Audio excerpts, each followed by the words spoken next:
Mm, mm, mm. You ready to get crazy? You ready to get wild? Cause it's Friday night, baby, and you chose to be here with the 3C dog, and the dog is gonna bring you the news. Mm. It's 3C Day. I really wish I had some background music or something to make this bumpin'. But we're still gonna get lit, y'all. How y'all doing? Happy Friday to my lovely and wonderful people. It is so nice to see your great faces. Oh, red lights. Hi, Dad. Oh, son. I sorry, the child support check will come in late. Let me get these super chats first. Lord Chris is here. Lord Chris. Already misreading things. How are you guys doing? I don't know why I choose to start the stream dancing and moving like that when I don't have the endurance. I have to now speak like I'm not trying to catch my breath.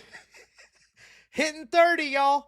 This is your new 3C Unk status, and I'm gonna wear it with pride. Oh, how you guys doing? It is so nice to see y'all's faces. Thank you for being here. It has been such a nice week with y'all. I don't know why.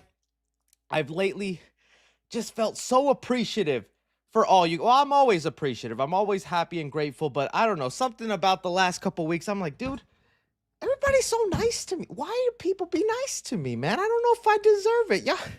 Y'all give me such imposter syndrome. I'm not even gonna lie. But enough trying to fish for compliments.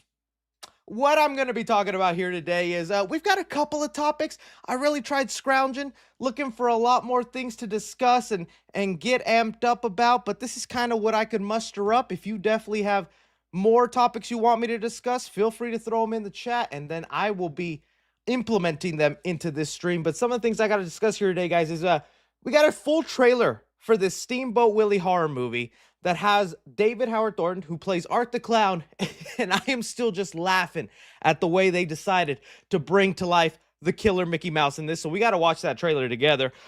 There was a final trailer for the Minecraft movie, and I think if you've been a hater of Minecraft, this is the trailer to change your mind, along with the popcorn buckets for Minecraft revealed. We're going to look at those. First look at lanterns. We got the first look at Green Lanterns, and dude, so much hate online. Shame on you, ungrateful fools. You don't even deserve to see Shrek 5. Speaking of which, we are going to be looking at some of the backlash involved with Shrek 5 because it's been over 24 hours and the internet. Oh, and hey, I have taken part of it since I made a video expressing my thoughts. There is so much backlash, some of it's so exaggerated, what could happen, what could not, along why they released the trailer, which I thought was more intriguing.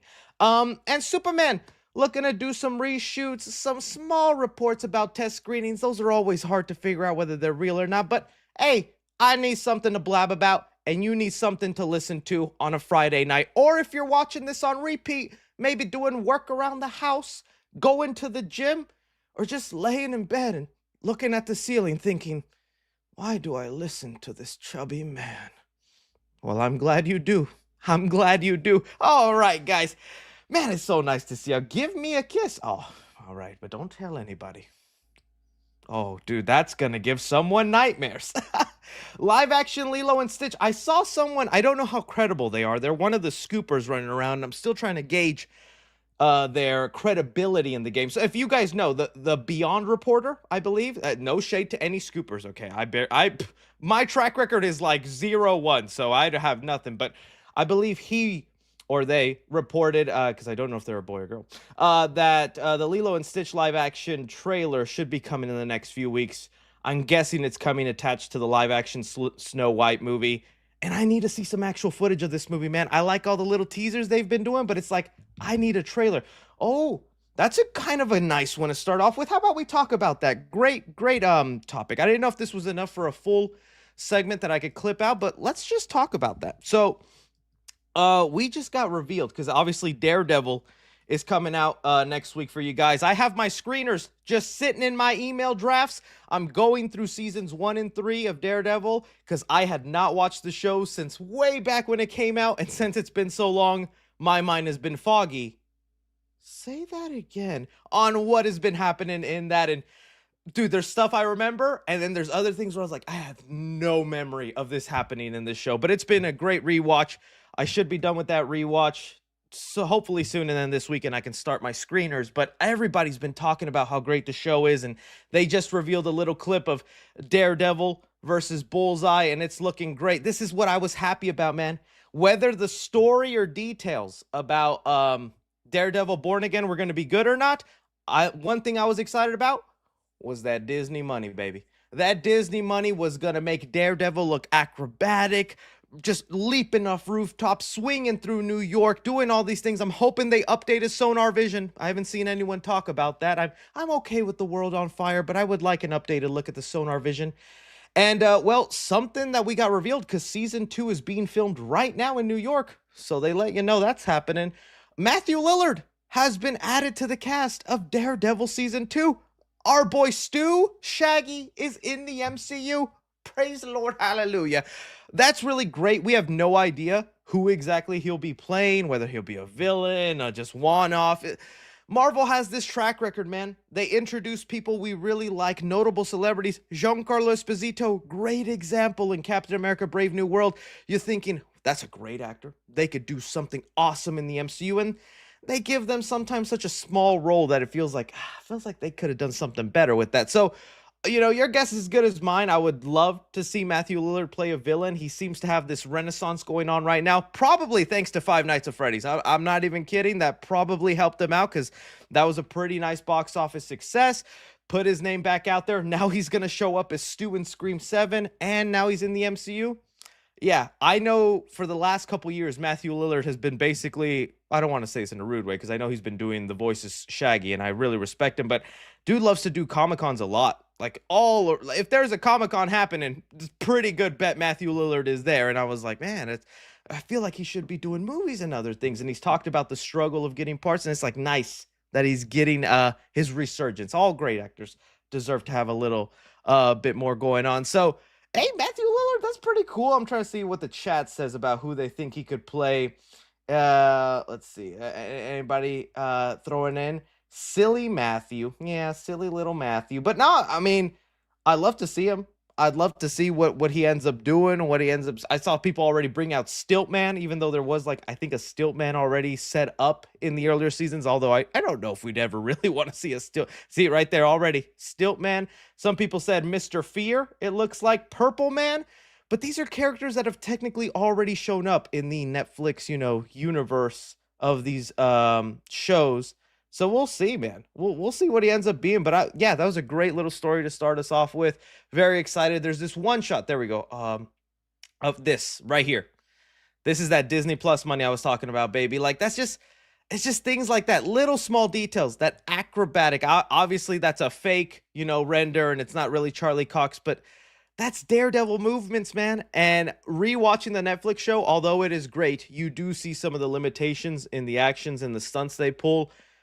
Disney, they got that money to spend, so I cannot wait to see how this goes down. And honestly, I feel like that's the only complaint I've heard about Daredevil Born Again from people who have seen it, is that sometimes the background settings, whether it's the green screens or the visuals, are slightly lacking. But honestly, that's become half the blockbusters and things nowadays, so can you really be mad when that's just a standard norm? I'm so mad when I see concepts like this, and I'm like, why isn't that the actual suit? Why 4 seasons in are we still struggling to put double D's on my boy Matthew Murdock? I need those double D's by the end of season 1, which I'll see. But I'll have a review for you guys about my entire thoughts of season 1 come March 4th, I believe is when the embargo is up. So that's when you'll be able to see my spoiler-free thoughts. And then we can get into spoilers once the show comes out for everybody. All right. That was a good little starting off piece. So now let's go in to the things I have rattled off for the news. For this, I'm going to have to switch so that you guys could hear the audio. And we're going to take a look at this Steamboat Willie trailer. So as you guys know, they're still running ahead and making rated R, movies for characters we grew up loving. And one of them is going to be for Steamboat Willie. There's already been so many. Just the other day, there was a movie that came out in theaters for one day called I Love Willie. I am not even kidding, and I'm scared to Google that right now. I Love Willie movie. That's probably better, although that might be worse. Okay, good. I Heart Willie. Sorry about that. It's I Heart Willie. Let's see here. Share this tab. There we go. That way you can see it. This was in theaters for like one day. I heard it was awful from one of the people who I trust does movie reviews. They got to see it.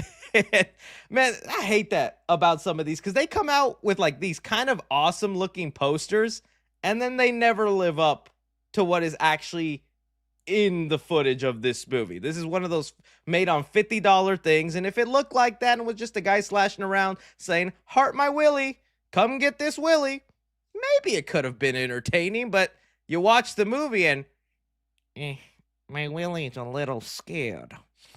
This Willie's not very happy. You know, it's looking a little off.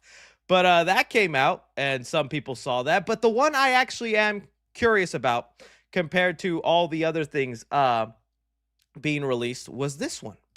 And that's because this one is going to take place on an actual boat, just like with Steamboat Willie, but also because Mickey Mouse here is going to be almost like the size of a Chucky doll, about 3 feet tall. He's also going to be played by David Howard Thornton, who plays Art the Clown. He also did the horror Grinch movie, which the same people who made that movie are making this. I'm going to stop yapping. This is a minute long. Let's take a look at this thing and see how we're feeling about it, gang. All right, let's go. Screamboat Willie. Welcome aboard to Staten Island Ferry. This boat is cursed. We're all going to die. You said that last week and the week before. I heard stories about a monster that lurked in the underbelly of the ferry. Little tiny Willie. Steamboat Willie. That's gonna make one fucked up cartoon someday. Come quick! Everything is not cool. We have a huge rodent problem. Was that Wolf? What the fuck are you? It was like a demonic rodent with shorts and a hat. Maybe it wants some cheese. I said we forced his ass overboard. Our world is fucked. Willie's world? It's the happiest place on earth. Screamboat Willie. Okay, so I know that might not have. Small world. Oh yeah, one of the Impractical Jokers is there. I don't know if you. They actually have a lot of cameos in this thing, man. Which one is that? Is that Saul? No, it's not Saul. That's one of the Impractical Jokers there. So that I saw freaking Teen Wolf was in this trailer. I have not watched this. This is my first time watching it with you guys, but Tyler Posey, I think is his name. I saw him somewhere here. He looked like he was playing a cop or something, or some guy. Let's see if I could have him pop up here. And well, there he is. That's him. That's Teen Wolf guy. They got Teen Wolf guy in here. What the heck? I swear I also saw some article where Pete Davidson is also going to make a cameo in this. I don't know if that's true or not, but I wouldn't put it past them. And you know what? I'm kind of digging this design. I'm not totally against it. There's a better photo that came out. Let me see if I can find it for you guys of the Scream Boat Willie design. Let me see if I can find it. And I was like, dude, you know what? That actually is pretty dope. Let me see if I can find the exact. There it is. So this is obviously the costume that the human wore, but then in the movie, he's going to be this size. Right here, you can see him.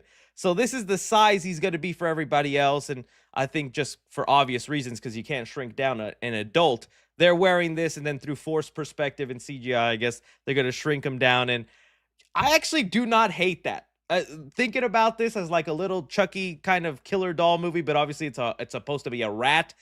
I think that's actually a pretty neato design. Let's see. Okay, y'all are great. It says, kinda looks cool. Oh, okay. Mouse looks spooky. Yeah, I mean, like, it looks fine. And I think they're also going the route of treating it not that serious. That's the vibe I was kind of getting from the trailer we just watched, is that they're gonna have a little fun with it and joke around. And I think that's always the vibe you should have with these movies. Do not treat it deadly serious where you're actually trying to make some sort of drama or A24. We're watching Mickey Mouse slaughter people on a boat.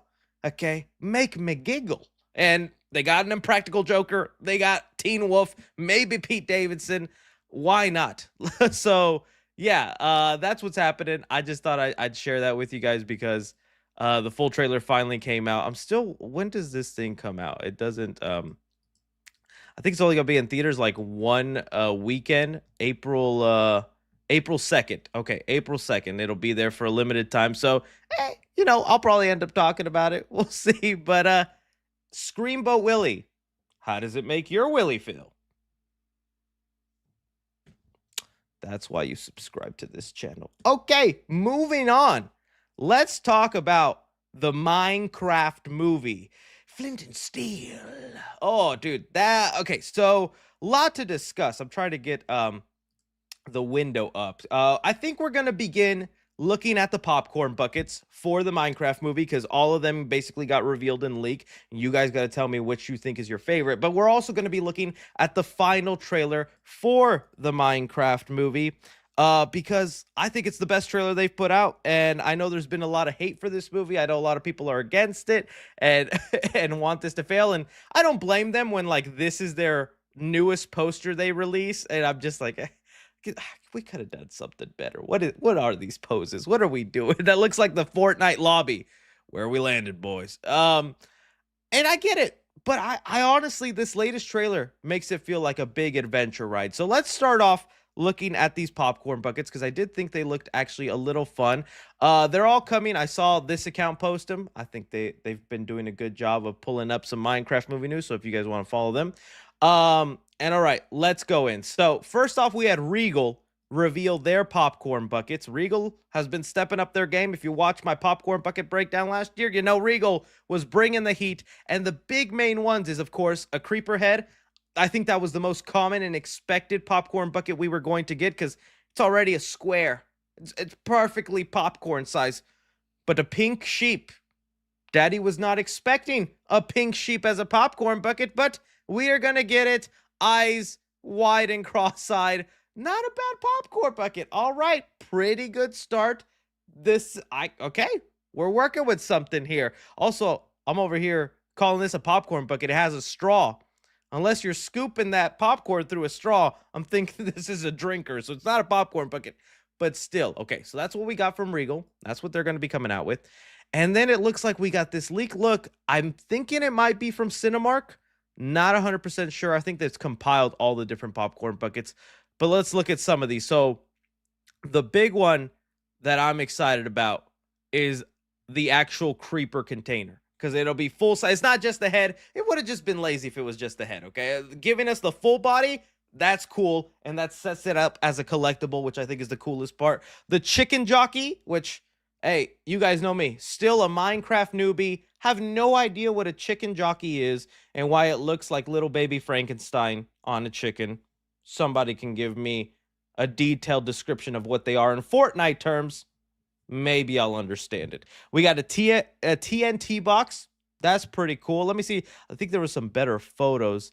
Yeah, here's another look at them with another popcorn. But this is actually not bad. Looks like a nether portal that'll have or just portals in general of the Minecraft world with a little creeper and a dog. That's pretty good. I think so far to me, it's the creeper bucket that I'm like, that's the one. That's the one I'm going to be hunting down for the most. I think that looks the coolest. They did a good job with that. So that's honestly what I was happiest with in terms of these popcorn buckets. And there haven't been many so far this year. There was a pretty cool one. We got the monkey popcorn bucket, which I love. The Captain America buckets were cool, but that's about it. All the other popcorn buckets, I'm like, well, maybe the big movies haven't come yet. So we'll see. We'll see what they end up doing. Oh my goodness, the chat already. Crepus. I can't even repeat that, buddy. You guys leave these popcorn buckets alone. Oh, insane. But yeah, there's other little collectibles that looks like it'll come around if you want to wear one of these like blankets that turn into hoodies, or if that's a pillow. Who wouldn't want to snuggle up with the pink sheep? Real nice, real nice. Okay. But with that, like I said, we got the final trailer, and your boy cut it up so that I could have it running in the background. So this trailer I'm about to play is out of order, but it's copyright safe. So it's like background B-roll that I would use like if I was talking about it in a video. So I'm gonna just let this play while I talk about this trailer. So the hate has been going strong for the Minecraft movie, and I get it. But I thought this trailer was extremely solid. I've not been hating on every trailer that's come out. I totally get where the hate is coming from because the human characters do look so jarring in the Minecraft world with all the CGI and background. But to me, this trailer, I was like, dude, this world looks so open and adventurous, and the CGI does look great. Yes, you can obviously tell when the humans are there that they're in an obvious green screen background and it's fake world. But dude, the CGI pigs, the creepers, the details on them, I think all that looks extremely solid for a big budget movie.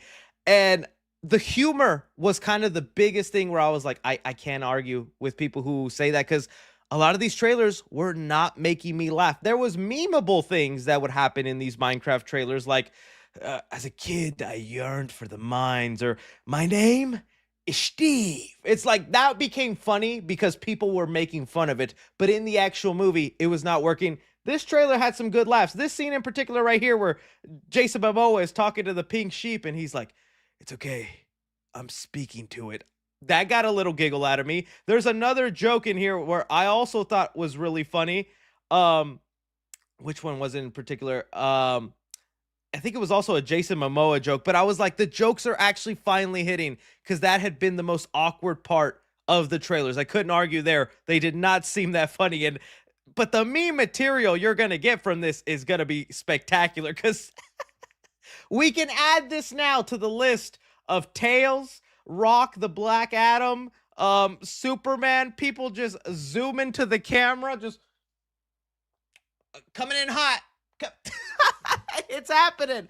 So I don't know. To me, the scope of this movie, the adventure, that's super well detailed CGI. I do not get the people who come in looking at this. Look at this frame. That looks like a real sheep. I know the textures look real. What I mean, I think some people have gotten so ungrateful with, just because you know it's CGI, you call it out and go, that's CGI, so it's bad. Obviously, man, where are they going to find a square sheep in the world? PETA would have something to say about it if you tried doing it. So, I don't know. To me, this trailer, I was like, dude, this just looks fun. This looks adventurous. It's not going to be like a 10 out of 10 movie, but am I going to be bored watching this? Probably not. Am I going to chuckle? I think so. At least I hope so, man. And again, my biases come in because the director, Jared Hess, did Napoleon Dynamite, Nacho Libre. Films I think are hilarious and pretty much stand the test of time for me in terms of classic comedies. So that's why I'm hoping I get out of this. But I did post it on my TikTok, and I literally phrased it with, this trailer will change your mind. And I got plenty of comments saying, didn't change it, Chris. I hate this movie even more now. And I'm like, come on, man, give it a chance. The last big thing I wanted to discuss, aside from this, was the confirmation of a plot leak we had heard about the Minecraft movie. I don't think this is a major spoiler. If anything, it's a smaller plot in the film. But obviously, the trailer ends with Jennifer Coolidge, Stifler's mom. Is that a good? I'm trying to do a Jennifer Coolidge impression. I'm just, these gays, they're trying to kill me. White Lotus fans? No? Anybody? But there had been a rumor that there would be a subplot in the movie where a villager managed to go into the real world, and that the principal of the little kids in this movie, who is played by Jennifer Coolidge, ends up having a love subplot with that villager. And I think this trailer just confirmed it. I mean, she smacks him, and then she makes a comment, your head is so big. And that's love, baby. That it happened in Back to the Future. That's how Marty's parents got together. The good old hitting by the car. Try it on the lady next time you see a pretty girl on the street. Let me hit her with my car. She'll fall in love with me. Take that to your lawyer. He'll say it's fine advice. So I'm like, dude, that sounds fun. That's I don't know, man. I don't know what people were expecting of this. I think this is good. The trailer ended up just making me more excited, more looking forward to it. But maybe other people are like, no, Chris, I don't get it. This is going to be awful. And this is one of those movies also where even you who hate this movie or thinks it's terrible, it's awful, you're still going to go see it. It's one of those movies that no matter how you feel, like it or hate the trailers, you want to see the train wreck. You want to see the crash. Is this going to be an entertainment, or is this going to be awful like I suspected? And that's why I still think Minecraft will be making buckets of money when it comes out. People want to watch it either way, good or bad. So, yeah, someone said, nah, still not seeing it. Well, Daniel Phillips, I respect the honesty. You guys let me know your thoughts on the popcorn bucket, this final trailer for the Minecraft movie. If it at all changed your mind, got you more excited, be honest, you know? You can disagree with me, but to me, it just looked like fun. Oh, poor villager. Oh, your head is so big. That's a good Jennifer Coolidge, okay? Do not tell me otherwise. That was pretty solid. Okay, let's move on to the next thing I had on the agenda. Lanterns. Oh my gosh, just nothing but controversies and complaining. Just the other day, we finally got our first look to the HBO Max series that it's going to be coming out. Lanterns, set in the DCU with good old Aaron Pierre as our Jon Stewart and Kyle Chandler as Hal Jordan. If you've been watching me, you know I think the Green Lanterns are underrated. I hate that one bad movie with Ryan Reynolds just killed the Green Lantern brand for years. And Green Lantern was just looked at as a laughingstock because it makes me scared for The Flash. The Flash just had a bad movie, or a movie that the public didn't enjoy as much. And now, are we going to lock the Flash up for 10 years and then bring him out in like a show? I hope not. So I'm excited for Lanterns just to get that Green Lantern love. But there has been so much backlash on this show because the way they've described it is that it's going to be true detective story, like a buddy cop, and it's going to be Hal Jordan, Jon Stewart solving a murder mystery in this small town. And this picture only fueled some of that hate and fire because I guess people just are expecting it to be a huge space opera, just having them in their classic outfits in space fighting aliens, blasting stuff, which I do understand. The Green Lanterns are space cops and there is a whole space corps attached to them. But I think what we're trying to do here and what the producers get into is we have to refix the public perception on Green Lantern. And I think going with a grounded, small-scale story is kind of a perfect way to let your grandpapa, your uncle, your co-worker be like, hey, you see this Lantern show on HBO? It's kind of dope. What is a Green Lantern? Hook, line, and singer, okay? Think of it like Iron Man. We started grounded and relatable, small-scale story, him fighting terrorists. Where did we lead to? Iron Man punching a purple alien on a dead planet. Let's build up to that space stuff. Let's build up to those aliens. I don't know. That's my thought on it. And Aaron Pierre, I always thought, good choice. I think he has that demeanor and look. I saw him in Rebel Ridge, and I was like, yeah, I'd love him as Jon Stewart. Hal Jordan was definitely, by Kyle Chandler, the one where I was like, him? That's a little older than I wanted. I would have loved like a Bradley Cooper or a Ryan Gosling, you know, something like that. But Kyle Chandler is a good actor, and although he looks a little messy and some people even use the word musty in here, we don't know the story. We don't know what they just went through. Maybe they just fought a bunch of aliens, and he is wearing his Green Lantern ring, which is cool. I don't know. I'm still very excited for this, and I like the idea of the small scale story, and I just hope they use their powers. I got scared because let's go into some of those details about lanterns and whatnot. They were talking about the show would kind of be what they do off duty. That's one of the quotes. Here we go. Lanterns will explore who these guys are when they're on the job and when they're out of uniform. And that, for some reason, made people mad again. It's like, we don't want to see them out of uniform. I do not want to watch Spider-Man when he's Peter Parker. That dynamic is part of the struggle. I think that's awesome. Getting that. It's designed to be accessible for people who don't know the mythology, but hopefully really satisfying for people that know it backwards and forwards. I think that's a really great to go about it. Let's see here what else we have to say. We just talked about that. Let me get what else the producers have said about that showrunner. And so I get it, but I mean, Sinestro is still in there. We have other Lantern characters. No way it's just going to stay so small scale in murder mystery. And also, the Lanterns, the way they work, they're assigned to Earth to protect Earth. Is a murder not something in their jurisdiction? Would the Lantern turn their head and go, no, I will only save it if an alien comes down? Sorry, murder mystery. You are below my pay grade. No, man, they're protecting Earth. They're going to do what they need to. So I like that. Let's see here. This is the part that was definitely interesting to me. So we had this from the showrunner saying, Chris Mundy says that it's not part of the DCU's larger storytelling plan, and that season 1 is designed to be its own complete season of television that hopefully will become many seasons. And that's what I mean. If they're hoping for this to be an ongoing thing, well, then let's just have season 1 meant to have the audience be like, yo, Green Lanterns are badass. What else you got? Season 2, fine. We meet the core. We go in space. We do other things. We build on from that. It simply means that the Lanterns will not have an overarching ties to DCU or overtly display of connections into the universe. Now, the reason that was kind of concerning to me is because if you remember when James Gunn came out 2 years ago and he let us know the slate of Gods and Monsters, which just recently we learned a lot of those movies and shows aren't currently happening because they can't get the scripts down. When he talked about Lanterns, he said that the Lanterns will be solving a mystery that will connect to the larger DCU and will have implications for what they got going on.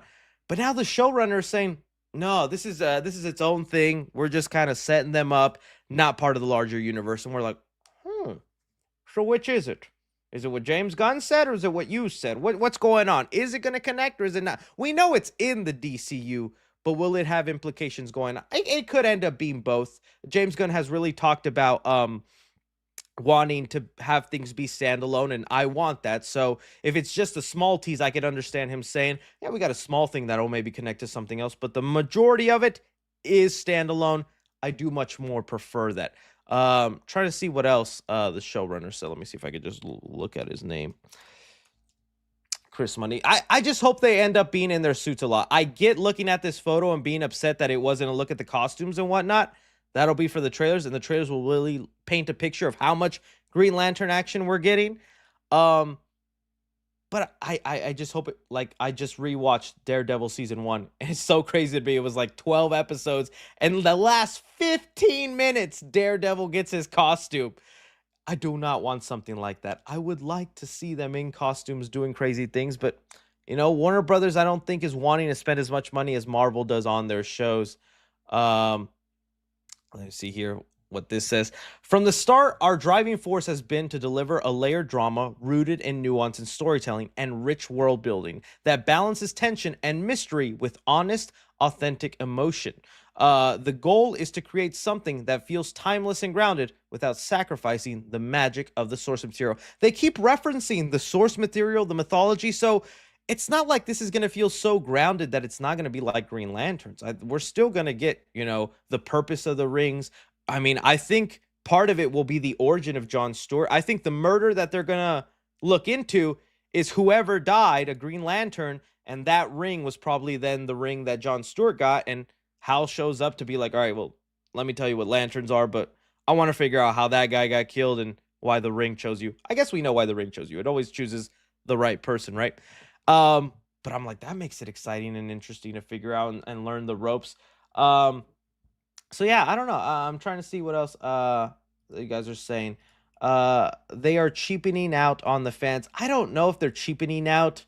I'd much more prefer a Green Lantern movie. Whenever they announced it'd be a TV show, I was like, oh, okay, whatever. I guess I can't complain about more hours with the Green Lantern, but it's like, I'm like, they don't belong. Sometimes I think Daredevil doesn't even belong on TV. Do I love the show and the amount of cool stuff we've gotten? Yeah. But I think Daredevil still deserves a movie again. I would still love to see that. And just like with Green Lantern, I think they deserve a movie. The cool part is if we get to the 6-year plan that James Gunn is saying, where he's going to have his end game level event, well, Jon Stewart is for sure on the Justice League. So he'll make the big screen leap and be on a big screen eventually. But as far as the Green Lantern brand getting the movie, I don't know. Probably have a better chance Guy Gardner gets that movie just because Gunn is friends with Nathan Fillion, you know. So, I don't know. To me, I'm down. I'm excited. I cannot wait for this. If it ends up being crap or not good, I will be honest on my thoughts. But right now, all the hesitation and people upset it's not this larger space opera, I say let's wait and see. Let's wait and see. I'm down with trying to convince the audience Green Lanterns are cool. Let's make it a popular brand again, and then let's build to some of that bigger space stuff that we know we want to see. Let me know what you guys think about that. Okay. Let's move on now, talking about some Superman reshoots. Okay, so Superman. Well, today, James Gunn, for some reason, decided to drop a photo from the set of Superman. He said here, 1 year ago today, Longier Silverbard said that perfectly, faster than a speeding bullet towards July 11th, 2025. James Gunn is just messing with us at this point, because I don't know why this is a photo that you thought was worth. I know he's got way more in the camera roll. I know he's got more in different angles. You know what this photo signified to me? To me, this photo was begging for someone to Photoshop it to make it look like Superman was taking a piss in the snow. And I'm surprised in the 8 hours that this photo has been around, and I've scrolled my timeline, no one has made the Superman peeing on the snow edit. Disappointed in you, internet. But isn't it perfectly set up for that? Like, I don't know. To me, I'm like, is that what you're trying to do? Get some viral buzz out there? No way this was like a great photo to let out, but it was still exciting nonetheless, just to see a little bit of Superman doing stuff. And I guess James just wants to show his excitement. Well, there have been these reports going around, and this is a great edit of it that makes it actually work with the little crypto dog prints and whatnot. There has been these rumors, which of course we have to go with rumors, but James Gunn has addressed these reshoots about Superman. And I do think it's kind of interesting to hear because his tone has kind of changed. Early on, when James Gunn would talk about reshoots at Superman, he said, I don't think we'll do much. We'll probably do like one or two small things. And his tone has changed. And the reason I say that's interesting is because we've gotten a report that, take it with a grain of salt, comes from a source I don't always love to quote, but they do end up being right enough to where I have to pay attention when they talk about it. Jeff Snyder, he's someone who brought up and said he did an article where he was like, I heard that the test screenings for Superman are great. People love it, are enjoying it. And then he got online and had to recorrect that because he said here, I got a call from my best source after that newsletter. And he said, great newsletter tonight. You got one thing wrong, and that's about Superman, which I continue to hear is terrible. Now, of course, take that with a grain of salt. I'm not trying to spread negativity or all that, just keeping you informed into what's going on in the world. And look, I'll say this. Whenever the first trailer for Superman was being made, I had a little inside source on somebody who had seen that trailer, gave me information and whatnot. And they themselves, in their opinion, they said, I don't think people are going to like this trailer. This trailer's pretty bad. And I was like, oh, really? Trailer came out and I loved it. Most of the internet loved it, but there were things in there people didn't love. That, crypto dragging Superman, him starting off the trailer with him bloodied and beaten, the kaiju and all that kind of stuff, the other heroes showing off in there. It's definitely stuff that threw some people back. But at the end of the day, I think that was a great trailer. So this is just one person's opinion. It could not match at all with ours, but okay, one person saying it's great, but then he's being told it's terrible. And now going into James Gunn's new attitude on the reshoots, and that's why I'm like, if that makes me lend some credibility to maybe, not that it's terrible, but there are definitely some things in there that could be tweaked. He said here, this is James Gunn, we've done real screenings, definitely learning stuff all the time, definitely editing and making little changes. We might shoot a couple little tiny things. All my additional photography is so hard because it's like I used to be kind of against it, but you don't want to have to shoot again. It's a pain in the butt. I really like being able to say, you know what? I wish I had that shot, that fist hitting that. And so I tend to go back and pick that kind of stuff up. So it wouldn't be anything major, but those kinds of things, yeah, I'll cover you a couple more things like that. And I feel like that's a change from what we last heard about his reshoots, where he's like, it won't be anything. And now he's like, yeah, we're going to do some tiny things. He's downplaying it, but maybe there are some things, because he admits there are screenings. So the rumors about whether these are good or bad, they come in from somewhere, because he's admitting, yeah, we've tested it with people. mostly inside and some outside. Trusted all NDA people, but some people have seen it. I'm so curious, man. I think at the end of the day, the Superman movie is going to be divisive. I don't think it's going to be a train wreck terrible, though. That would be so surprising to me if it ends up being awful. Because like I haven't seen a bad James Gunn movie yet that he's directed, from Suicide Squad, the Guardians of the Galaxy trilogy. To me, he hasn't. So I'd be so shocked if this Superman movie was the one that I was like, dude, that was a train wreck. I think at most it'll just probably be, okay, that was enjoyable, but I expected better. I think that'll be the most disappointing thing people will say, is like, it was good, but I expected better. I think that's like honestly the biggest thing. But we'll see. We'll see what ends up happening, man. Let me read some of your guys' thoughts. Someone says Scooby-Doo. He wrote Scooby-Doo. So, I mean, that script I think was pretty good. That was more on the director than if you didn't like that. But Scooby-Doo is peak, man. Don't you be telling me. Brightburn, I think he only produced. So you can't blame that all on James Gunn. I don't think he didn't write the script. He didn't direct that. He just produced. Big difference there. Superman needs to win the fans. And that's again, it's kind of like the Green Lantern situation.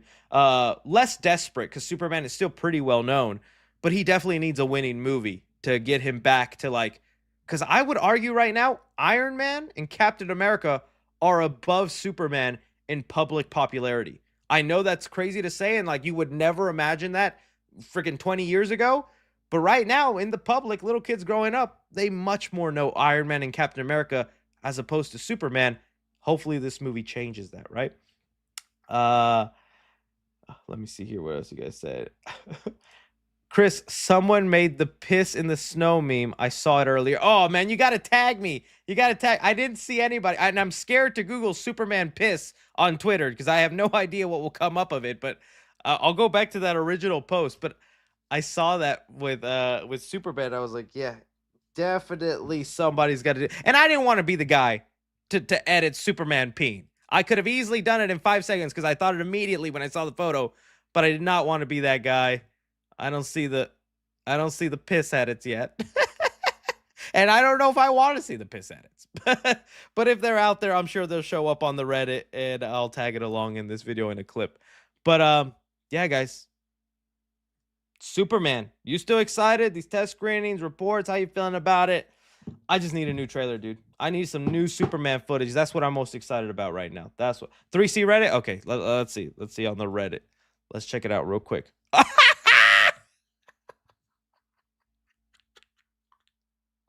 All over. Perfect. You know, half the reason I didn't post it is because I couldn't find a good PNG of a pee stream. And then and I was like, should I make it spell something? And I'm like, I'm thinking way too hard on Superman peeing on snow. This is starting to get creepy. I shouldn't post this. I have some really professional, nice people who follow me. Do I really want to make them rethink their follow with me posting a picture of Superman peeing? But you guys here, this is why I love y'all. Let's just moment of silence for this. Average James Gunn fan right here. All right, let's move on. Also, he's pissing on the moon. I love how some people are just now tuning in and going, the F is going on. All right, let's move on, man, because this is starting to get weird. Let's talk about this Shrek situation. Okay, so let me start that again. All right, let's discuss everything going on with Shrek, because it has been an insane 24 hours. So, unless you've been living under a rock, Universal released the first teaser trailer for Shrek 5. I was not expecting this at all. In fact, funny story, I was on my way to the gym with my lady. I'm trying to get fit, trying to get, Mew Street going. And we're halfway there. They drop the thing, and I'm like, baby, leg day is going to have to wait. The ogre just came. And you turned that thing, and I had to then make a video right away. So Shrek saved me from leg day. Thank you, Shrek. But it was definitely an interesting time because right away when I watched it, I was in the car going like, what's going on? You could see the difference in the animation and look, and there's been a lot of opinions. I want to make one thing clear because you're obviously seeing me with a video titled Shrek Backlash, and you're like, oh my God, is the internet ever happy? You guys complain about everything. Shut up. We are a movie discussion channel. If there's movies we're excited about, we're going to discuss them.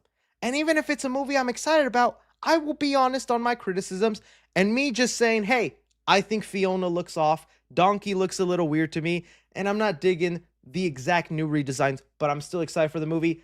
I don't think that should put me in the same category as the people who think this is the same situation as the Sonic redesign, and that's what we're at, baby. If we're actually looking at the dislike count right now for Shrek 5, I was shocked. I was shooketh, guys. I couldn't believe it. I looked at it, and I have this little plugin that lets you see the average of what the dislike ratio is. But look at this. This is the dislike ratio on the video. It is more than halfway over on the negative side. And I'm like, that's a bit of an exaggeration. I get not loving the change, but these are such minor, small little tweaks. I don't think they warrant all this exaggeration. So I've pulled up a couple of things I've saved off to the side just to show you. So we'll talk about that. So we have here people again saying like, what happened to Shrek? We can do it again. Sometimes I wonder if it was a mistake for the Sonic people to let the fans bully them into the redesign. Turned out amazing for them, and who knows if they didn't do that redesign, where we still get the awesome sequels like Sonic 2 and Sonic 3 and possibly Sonic 4 that we're about to get. Well, we are going to get that. Who knows, right? But it did create this situation where anytime we see something ugly, there is 1,000 comments of Sonic situation. We got to redesign it. And we're like, guys, they're not going to. We've did it before. We can do it again. Calm down there, buddy. Calm down. So I do not think this situation is at all the same. I think this is a huge night and day comparison. Looking at that Sonic and looking at that Sonic, that's a huge change. The only change we'd have to do here, because people have figured out now why it looks a little off and it doesn't exactly hit them the same way. One is because it's updated, so it looks a lot more detailed and clear and the animation is smoother. That part I like. I'm happy that the animation is updated from the decades old. And obviously they're older. But people have pointed out that it's actually the eyes. And that has been the game-changing mind blower for me, where I'm like, okay, you don't need to redesign the entire thing from the ground up, but if you maybe just made this small tweak, I think you'd see a lot more happy faces. So the one on the left is the one in the trailer, and the Shrek eyes are way closer together, and the nose is well, they didn't even mess with the nose. And then on the right over here, they have the eyes more far apart, and that looks like classic Shrek to me. I'm like, dude, you just fixed it. Like, that to me is familiar. That's a guy I recognize. The guy on the left, I'm like, you ain't Shrek. Who is you? And what'd you do to my ogre? And I think that's so crazy. And it's small things like that too, where the people brought up Fiona's lips. That's definitely a thing, because if you watch the trailer, it looks like Fiona's missing her lips or something. Let me go into finding a good shot of Fiona. It's just like, it looks like her lips have just kind of been gone and all that. And I've been surprised with the amount of people who say, no, Shrek looks the most different. No, Donkey does. I'm like, it's Fiona. But I've gotten comments that say, Fiona looks exactly the same to me, Chris. I'm like, then you weren't gooning to Fiona like I was. I didn't just admit that. No, but come on. Fiona definitely be looking different, man. Come on. I think she for sure did. But the interesting part about all this with the trailer is now we know why they released it, because it looks like this could be unfinished or just heavily rushed promo, and that's why things don't look exactly the way they wanted to. They did not want to release this when they did. So we got here a report. See if I can find it from you guys remember I talked about this literally 2 weeks ago on the live stream. It was this account, My Time to Shine Hello. And I even said then, take it with a grain of salt. They've been hit or miss, but they were on the money. They reported that Zendaya was the voice actress and the daughter of Shrek. And it was actually because of this scooper that they had to release the trailer. Let me get the report here. So they said here, the Shrek 5 teaser was originally set to release in December of this year. According to the film's co-director, the earlier release was due to Zendaya's casting being leaked. This scooper is actually the reason we got this trailer early. And so now this kind of puts some of these designs and looks into kind of a focus, because if they were working on this to get it ready for December, which is a lot of months, guys, and the way animation works, it takes time. If they've been working on this they were hoping to work on this for months and get it ready for December, maybe these designs aren't finished. Maybe they are supposed to be tweaked, and maybe some of these off-putting things are not the final product. Now, I don't think we're going to get major redesigns or out of this world changes, but maybe like that eye change with Shrek, that's a possibility now with looking at it and hearing this backlash. Because that, dude, he leaked this information when? Let's look at when he leaked it. Okay, he leaked it on February 10th, and the trailer now came out February 27th. So what? They had 17 days to rush and put together this trailer and release it out into the world. Yeah, that kind of explains then why it looks slightly off, why Magic Mirror Bro is looking like he's mewing. Like, that's a big time to rush that through. I feel bad. And, I know I didn't help out because I was spreading the rumor out there, but I didn't know if it was real or not. So, hey, definitely put some blame on me. And I'm sorry, animators who probably had to work overtime just to get this 15 seconds of footage out there. It lets you know this was rushed and it was just meant to kind of, I guess, save it. This is also another thing with it because people have been freaking out since the trailer is labeled as Shrek Cast on the official Universal, right? It's not called Shrek 5 teaser trailer or anything like that. It's called Shrek 5 Cast announcement. There was a lot of people freaking out when they showed the cast at the end of this trailer, and they're like, that's it? That's all the people showing up in the movie? What about Antonio Banderas, who's voicing Fergus and Farkle, the other two brothers? Are they even still in the movie? Now this puts it in perspective why Zendaya was the kind of new person added on. There's still going to be plenty of people. I think Antonio Banderas will probably show up in there. We'll still have voices for like Shrek's, fathers and mother-in-law, other characters. Pinocchio, we just saw in the trailer. He's not part of the voice cast in here. So this trailer was just meant to announce Zendaya as part of the cast and get ahead of that leak. So we'll see. I just think it was interesting. Oh, of course, we got to throw in a Love Farquaad. But it puts so much in perspective, man. And maybe it was a good thing. I don't know if they're going to want to make changes or appease to the fans. Like, that definitely also explains the huge continuity error with Felicia. Because I did think it was kind of odd that they didn't even get her eye color right. Because, I'm fine with the design of Felicia. I'm interested to see what her character's like, especially if Zendaya's voicing her. But it was like, dang, she was very clearly had these bright blue eyes. And in the trailer, does not have the blue eyes. And again, a Russian anime, that's a simple mistake, continuity error. And I've seen so many people bust out like, well, you actually know scientifically babies' eyes colors can change as they develop. This is a world where Pinocchio is real and Fairy Godmother turns onions into rides. You think they're going to use actual logic like that and go, we want her eye color brown because some kids develop different eye color as they age. And we think realism is important in the Shrek world. Get out of here, buddy. It's a continuity error. It happens. And dude, the even crazier, outlandish theories that I'm like, y'all just want to piss some people off. They're saying this isn't even Felicia, that this is Fergus or Farkle, and that they're trans and that they've transitioned into a female. And I'm like, oh, y'all just want to make the Trumpies freaking boycott Shrek 5. That is one of those theories that I'm like, y'all are crazy. Why are y'all saying these things? But it's just been insane, man. It's been so interesting to see all the backlash and different things and people coping with what they like, what they don't like. At the end of the day, did I have my slight issues with the designs? Yeah, but I'm still super excited. I'm still wanting to see what this movie ends up being, and the story will be the most important part for me. The jokes, I want the humor to be there like the other Shrek movies. So, design or not, I can get over it. But now looking at some of the behind the scenes, the way they rush this teaser, what some people think and theorize, it's interesting. So you guys let me know what you've thought of everything involved with Shrek 5, your favorite, I don't know, jokes about it, memes, theories, backlash. I'm telling you, that Fergus and Farkle transition thing, I was like, bro, what are we doing?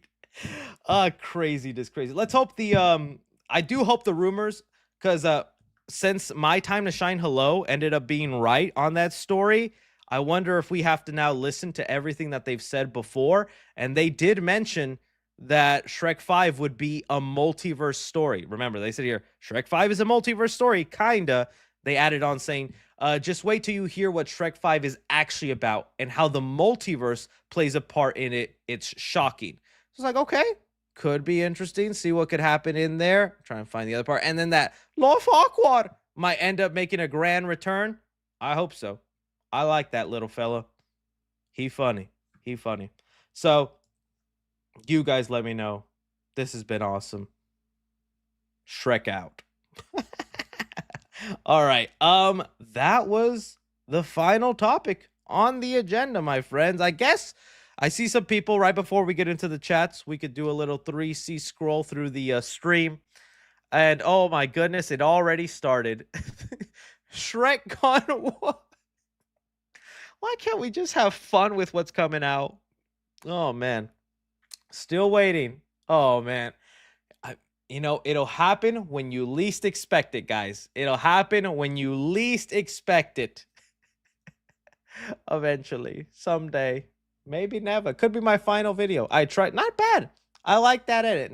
I am curious if they're going CGI or practical with the lantern suits. I for sure want to know what that ends up looking like. And if he'll get the mask. The mask is a cool part of him.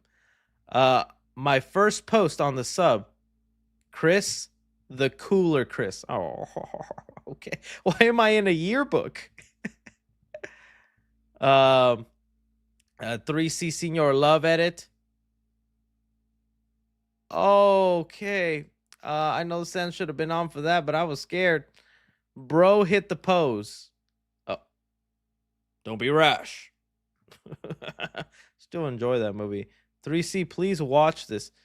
I've seen that. You know what else is massive? I've seen that. The Rizzler on his way to Chris's wedding to ask for child support. I do hate how much the Rizzler looks like little me when I was a little chubby boy. People thought it the same look.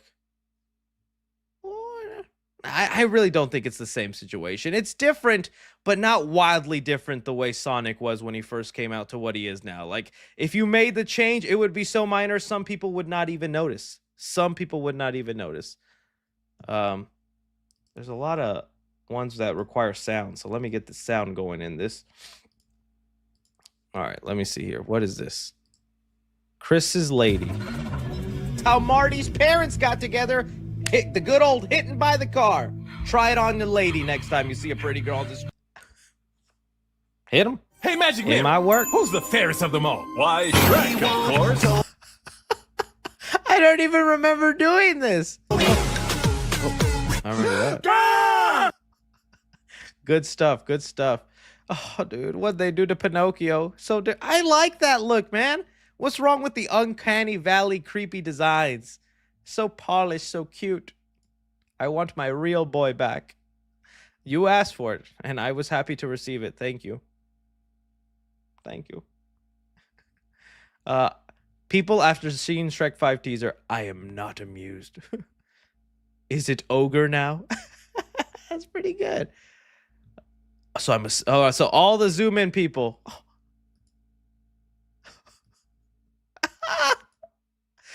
Oh, dude, he looks so different there for some reason. Coming in hot. Oh, the best one yet. What? It looks like he's peeing fire. Is that a Superman power I'm not aware of? This is canon now. It is canon now. Sonic 4 in the multiverse. You added it in. Let me see it again. Coming in hot.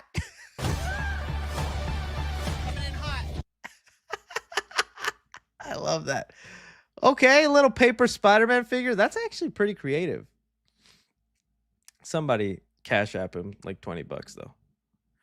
I'm a true 3C fan.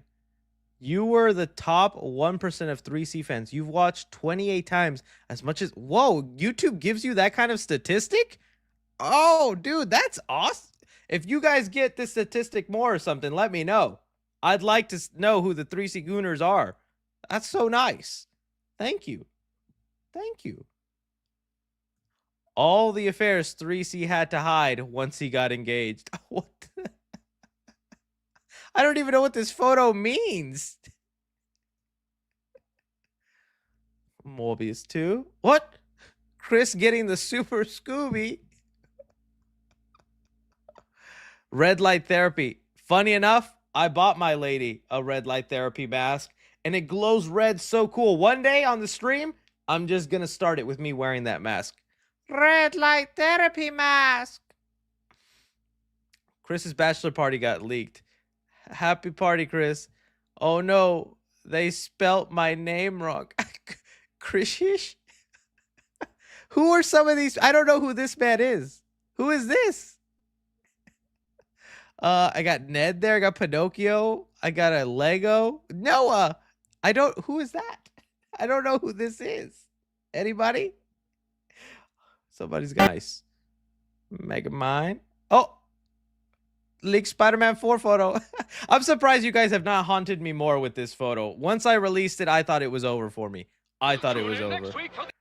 Good stuff. Good stuff. Oh, Chris Lightyear. That actually, yeah, I see the Buzz Lightyear comparisons. I see them. Oh, 3C Punk. I like it. Got my little chin hairs going, a nose ring. Nice. I dig it. Oh, epic 3C lore. Those who know, they know. I wish I knew what you guys were trying to tell me with some of these images.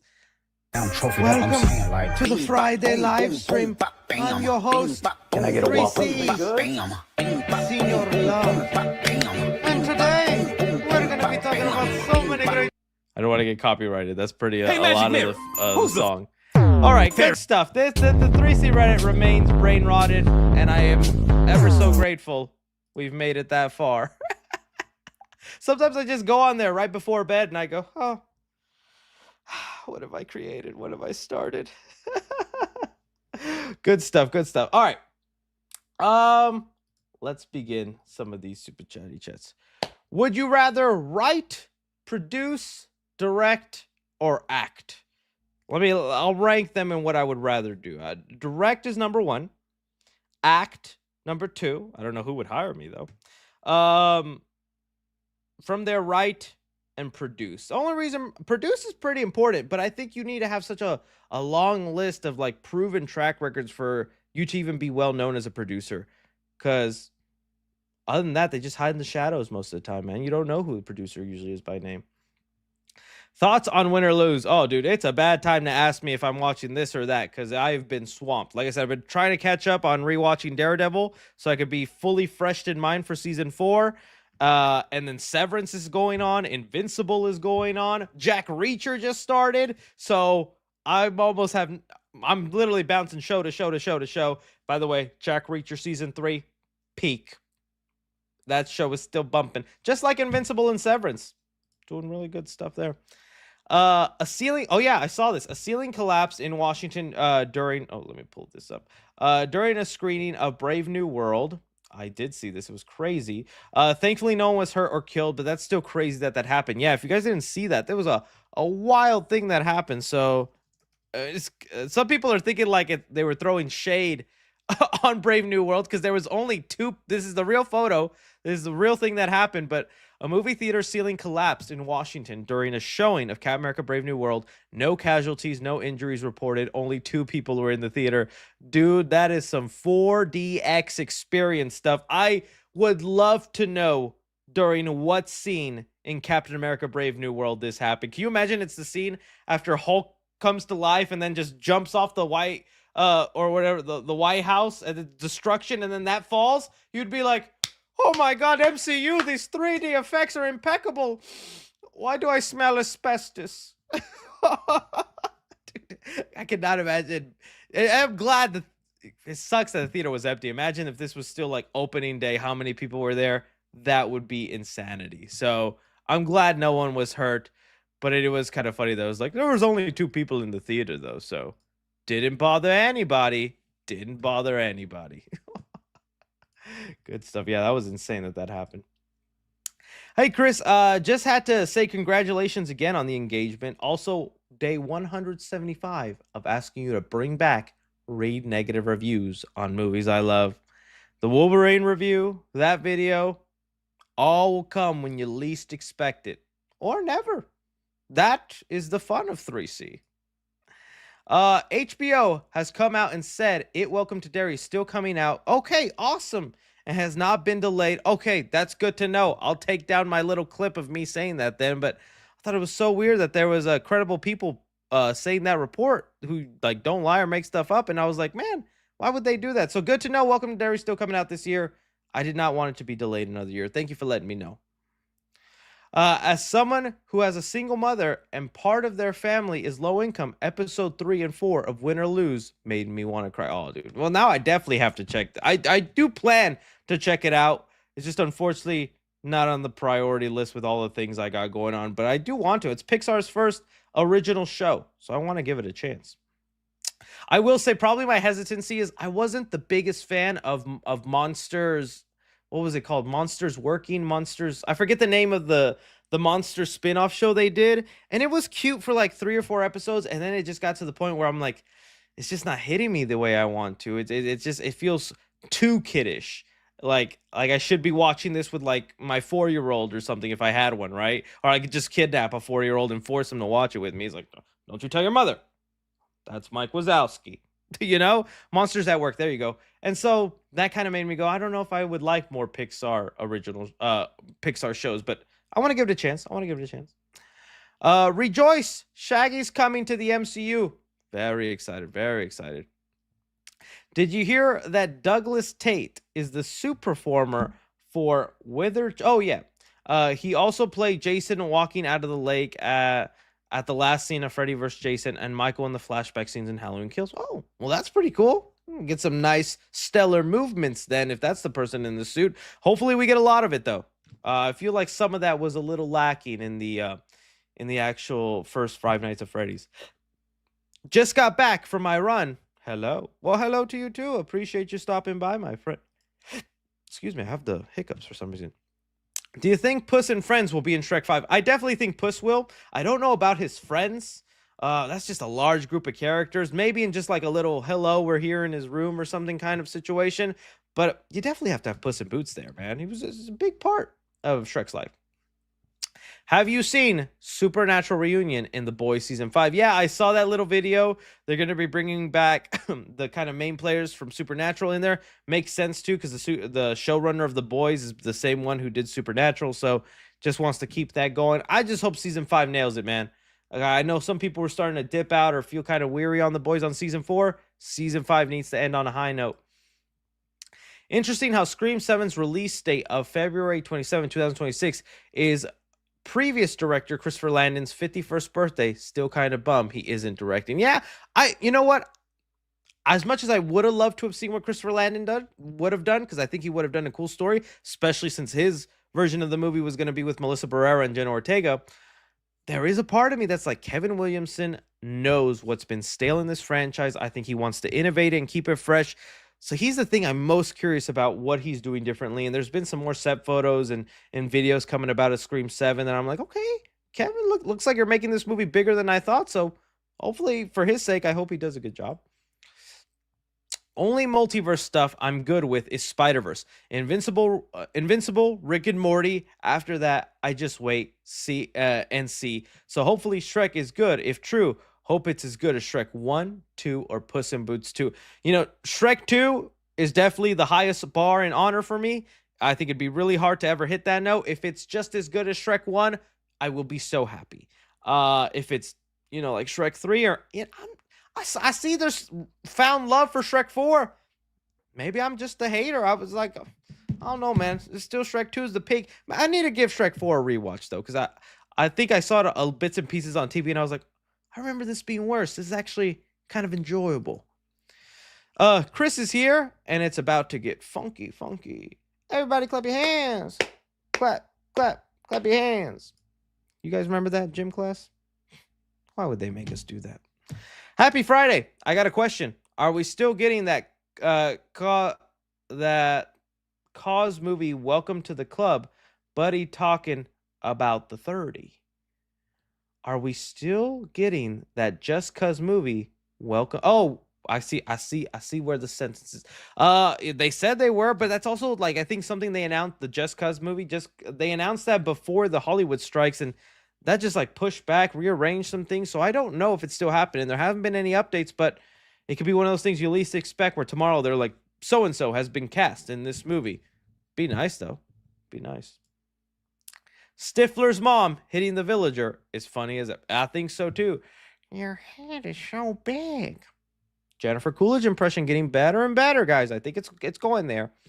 Have you seen the recent behind the scenes of Scream? Yeah, I've seen them pop up. I don't think they're anything I can really dissect any further into making it a whole segment or talking about it on the live stream. But like I said, I think the upside Scream 7 will have as opposed to Scream 5 and 6 is that Scream 5 was filmed at the start of the pandemic. So there was a lot of like restrictions and things that were barely put in place that was making it hard to film the movie in the way they wanted to. And then Scream 6 was like right at the end of the pandemic and those restrictions were still in place, making some things harder for them. Scream 7 will be the first Scream movie where they don't have those COVID restrictions. And so now we're seeing things like big sequences outside, car chase sequences.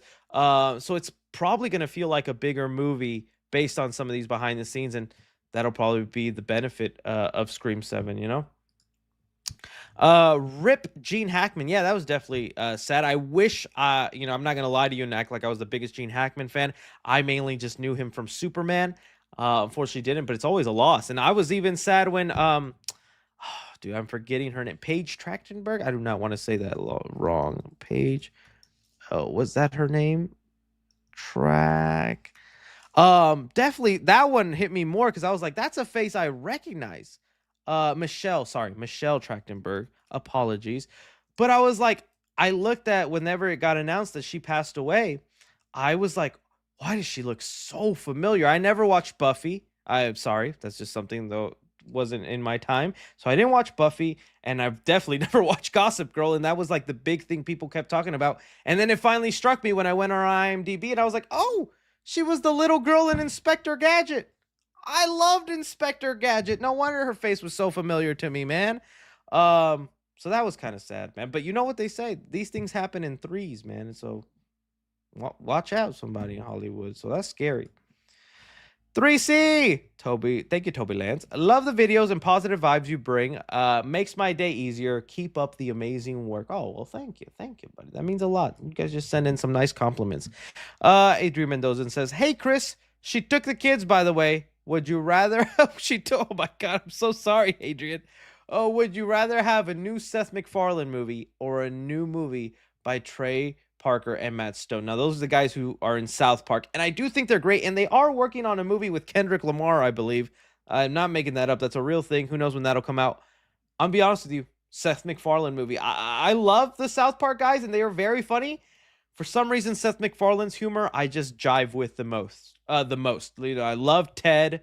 1,000 Days to 100 Days, whatever it was called, something in the West. Well, hit or miss for me, but the Ted TV show, really good. I still laugh at Family Guy occasionally, so I'd honestly rather get a new Seth MacFarlane movie.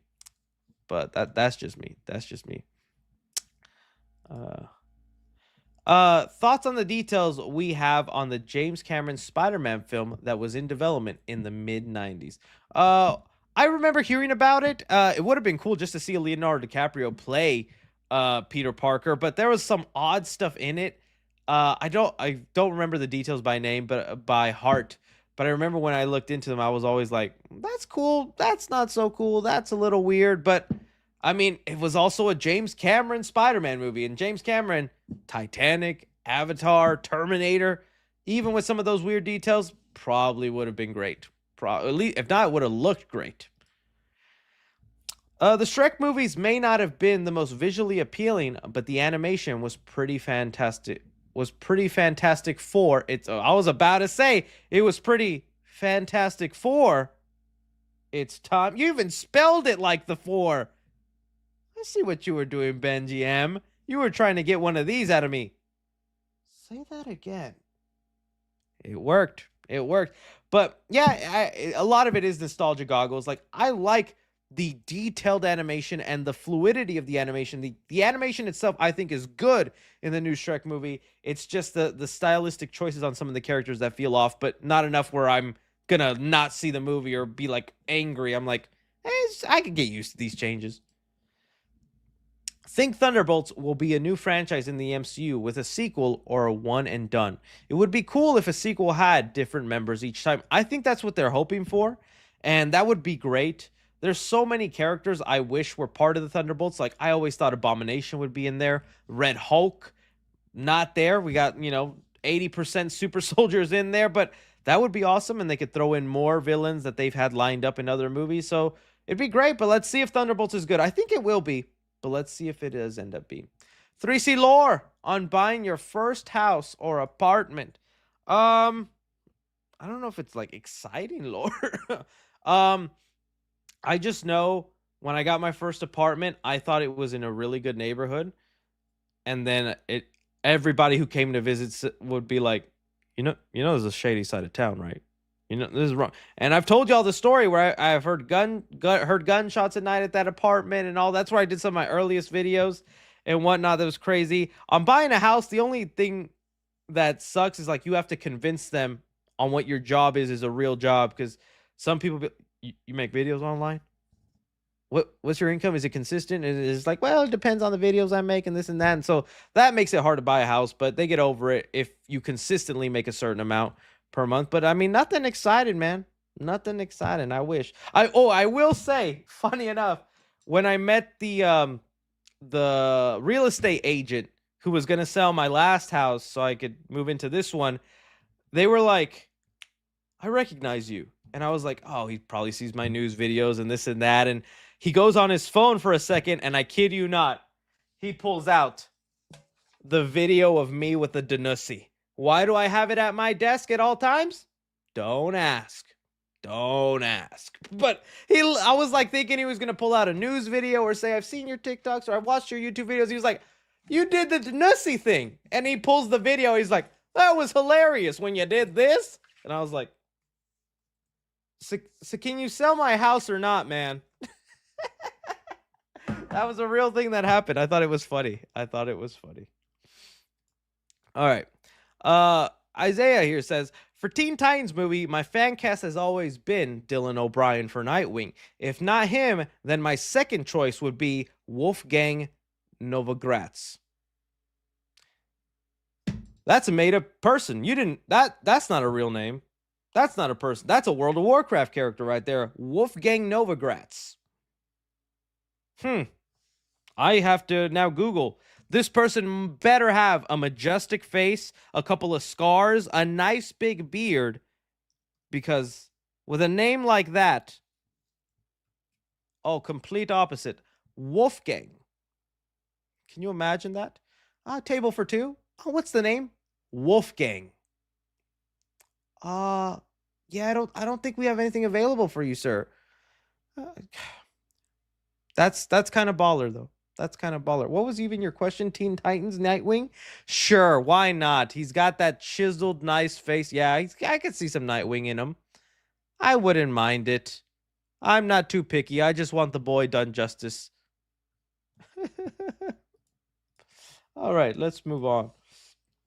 Hello. So, Avengers is being filmed back-to-back. The creators of Deadpool is calling Feige to step down. Love from Romania. Well, thank you, Yanni. I did think that was a little insane.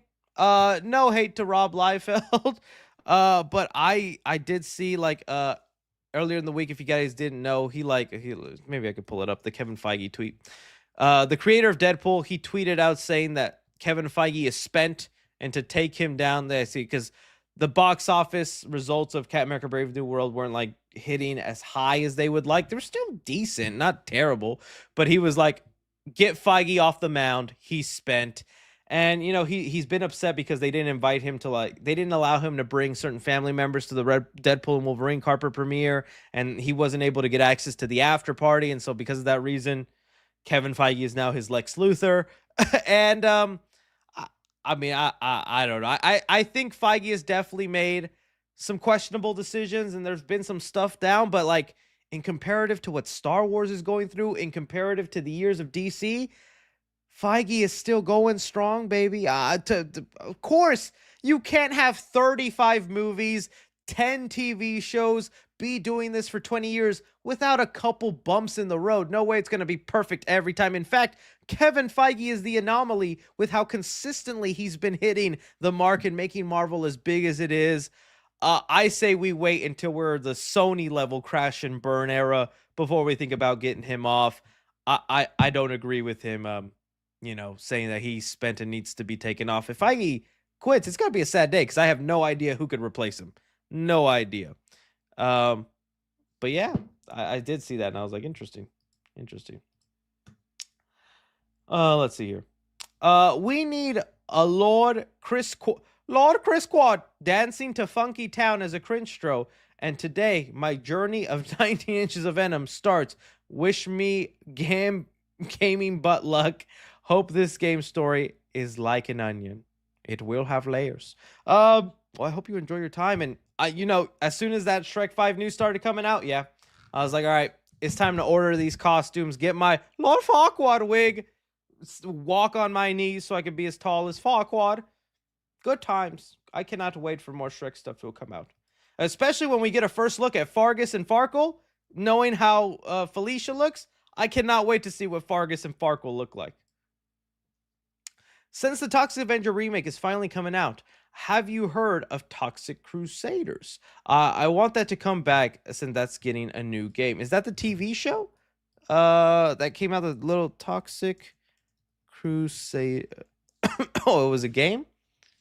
No, yeah, it was a TV show. I unfortunately never watched any of that. Again, I think that was past my time, but hey, some people enjoyed that. Some people watched that. I think it's so funny, though. That was the era where we lived in, because those movies are pretty rated R and they get pretty raunchy and crazy. And they looked at that and said, we could turn this into a child's cartoon. Let's do it and sell toys. The 80s and 90s were a wild time, baby. I kind of miss that. By the way, what phone do you use? I have an iPhone.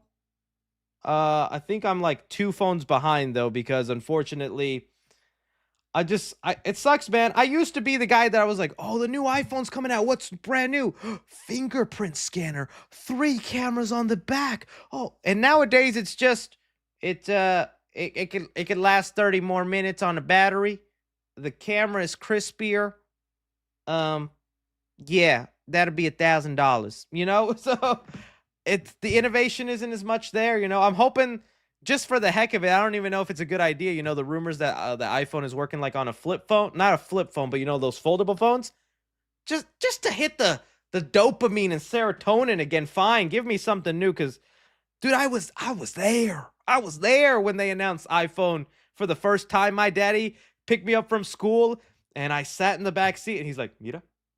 And I'm like, what? And I looked down and he has the iPhone. And I was like, what is this piece of magical device? And I remember going through the app store and like, Crash Bandicoot Racing. I love Crash Bandicoot. Daddy, please, can I spend the $1.99 to play this? No, mijo, no. Si ponemos la tarjeta, nos van a robar el dinero. Por favor, Daddy. And then the iPhone 3G, that was different. And then the iPhone 4, when it got that square design. Oh my, I just remember being amazed. And then that amazement went away. Oh, good times. Good question. Sent me on a tangent. Android already did flippable phones. Dude, I hate to be one of the, and I know I'm the NPC iPhone defender, but every time I've used Android or messed with it, I could just feel the difference in like the software and it feels clunky. It feels messy, and the cameras too, man. But every time I say that, people be like, no, you haven't tried the Android Mega Beta Orange 5000. That's the one, Chris. And it's much better than iPhone. Sorry. I'm sticking with the NPCs and having the iPhone. Plus, I'm starting to hit Unk status. When they do come out with a firmware update and they got 300 new updates, I'll end up using one of the new updates. I just figured out how to do stickers on whatchamacallit, on my messaging. Hopefully I don't reveal anything too crazy. But I would see, let me see. let me see. Somebody was tweeting something. I had to hit them with my fire photo. Let me see if I can pull it up. Yeah, maybe I'm not gonna reveal those text messages. Sorry. It's me with my friend. And you know when you message your friend, you just be saying crazy stuff. All right, moving on. Hi 3C, I'm a fan of your videos and your channel. I just wanted to say I like your iPhone phone case, and I have the Venom mirror with the white spider. Yeah, this is from, I wish it was sponsored. When they came out with these, I reached out and I was like, hey, Safai, you sponsored me before with some Toy Story cases. You're doing Spider-Man now? I will shill for you like crazy. Can we do it? They ghosted me. But yeah, I love this case. It's so dope. And I always get compliments on it when I'm at a restaurant. The waiter will be like, I like your phone case. I asked for ice cubes. What the hell, man? No, I would never be mean. I would never be. True story. There was one time I was at a nice restaurant, Italian restaurant, and I was getting kind of like service. Like the service wasn't great. They were very slow. They were like, I would ask for things multiple times, but I never let it lose my cool. I never like shifted my tone with the waiter. I never like got snappy because I don't like to do that. I'm the person who, if they give me the wrong order, that's what I'm eating. I'm too shy to be like, I actually ordered the fish and chips. This is the salmon. That's not what I'm eating salmon. But anyways, at the end of that, I was like pretty like, dude, this guy kind of sucked. At the end of that, he hit me with, you're on YouTube. I was like, oh, thank goodness I didn't change my tone on him. Because if I did, then he would have been like, yeah, I served him once. He was a booty. So that you never know who's watching, man. You never know who's watching.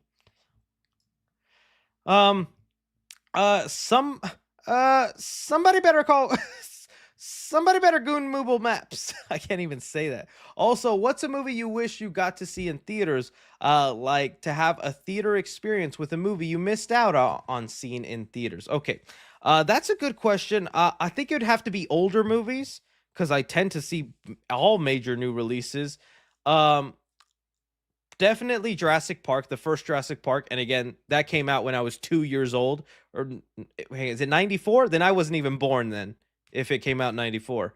I always get confused whether it was 97 or 94. But anyways, just being in that theater would have been amazing because, like, you have to think about the time you were in. And I saw someone tweet about who was alive during that time and all that. They were like, you guys don't realize how crazy this scene is. The scene where they see the dinosaurs for the first time, where they turn their heads and the music goes, the 1993. Okay, so yeah, I wasn't even alive. I was 95, baby. But anyways, they were saying during the marketing and when this movie was being shown around TVs and billboards and stuff like that, they were hiding the look of the dinosaurs. So that was a time where they wouldn't even show you what the dinosaurs look like, what they're going to be. So if you wanted to see what the dinosaurs look like in Jurassic Park, you had to go see the movie. And so that was your first time seeing the dinosaurs. And this CGI was kind of a new tool also. So just imagining that magic and that wonder, dude, that must have blown people's minds back in the day. I'm trying to think of what else. I did get to see every Marvel movie in theaters because my dad would take us and we'd do the midnight premieres. Midnight premiere for Iron Man, midnight premiere for The Incredible Hulk. Good times back when they did that, even though my dad would be half asleep because he'd have to work the next day since it was a Thursday night. But Scream would have been awesome just to hear the audience reaction to the killers. That would have been just, I love hearing the audience. Even now watching Scream 5 and 6 in theaters, when the killers are revealed, someone will always go, or someone will go, I knew it. And that's just fun. That's just fun to see that. Let's see what else you guys are saying. Prey would have been awesome in theaters, because it went straight to streaming. Yeah, definitely. Other than that, I can't think of any other. I was there for the Transformers in 2007, and I remember that was my Jurassic Park. Because, yeah, by that time we had seen some CGI and some crazy things. But seeing a truck full on transform from a truck into a robot, that blew my mind. 2007, so I was what, 12? That blew my mind. I was like, how did they do that? that I didn't comprehend CGI or how it worked, and those effects I think still hold up today. So Michael Bay's Transformers was my Jurassic Park moment. Was my dude, what the heck? Optimus looks crazy. I don't know. Yeah. All right, let's move on. I just wanted to say I love your content. Oh, I appreciate that so much. Sir Bread the First. Don't get into it in a toaster. Coast Fallen says, all I want from MCU Silver Surfer is to see a Joe Starini cameo or insert the song Surfing with the Alien. Yes. These are things we need to take to Feige, and if he does not deliver, he is washed, he is spent, and he must go. I will replace Feige. Sin says, I agree that Steamboat Willie does look like Steamboat Willie does look like Tom. Why y'all got just my boy Tom Holland, man? He's gonna have a great year. Little late, but huge congrats on the engagement, bro. Thank you so much. So happy for you both. Made my day when I saw that news, and you liked my Insta story and made me geek out. Oh, appreciate. Well, just to let y'all know, to help out with my Instagram engagement, whenever I post a reel or anything like that, and you repost it on your story, you're gonna get a heart from me. I will do it. I don't care how long it takes me to heart all them. I will do it because I appreciate you guys spreading my love around. Super Hag 21 sends in some support. Thank you so much. Jeffrey Sosa says, you bring joy and hope to the world. Thank you, Chris. Oh man, that you guys are so nice. How do I just bully me a little bit? Don't do that. I can't handle it. But maybe you just one backhand compliment. I need to be humbled. I need to be humbled.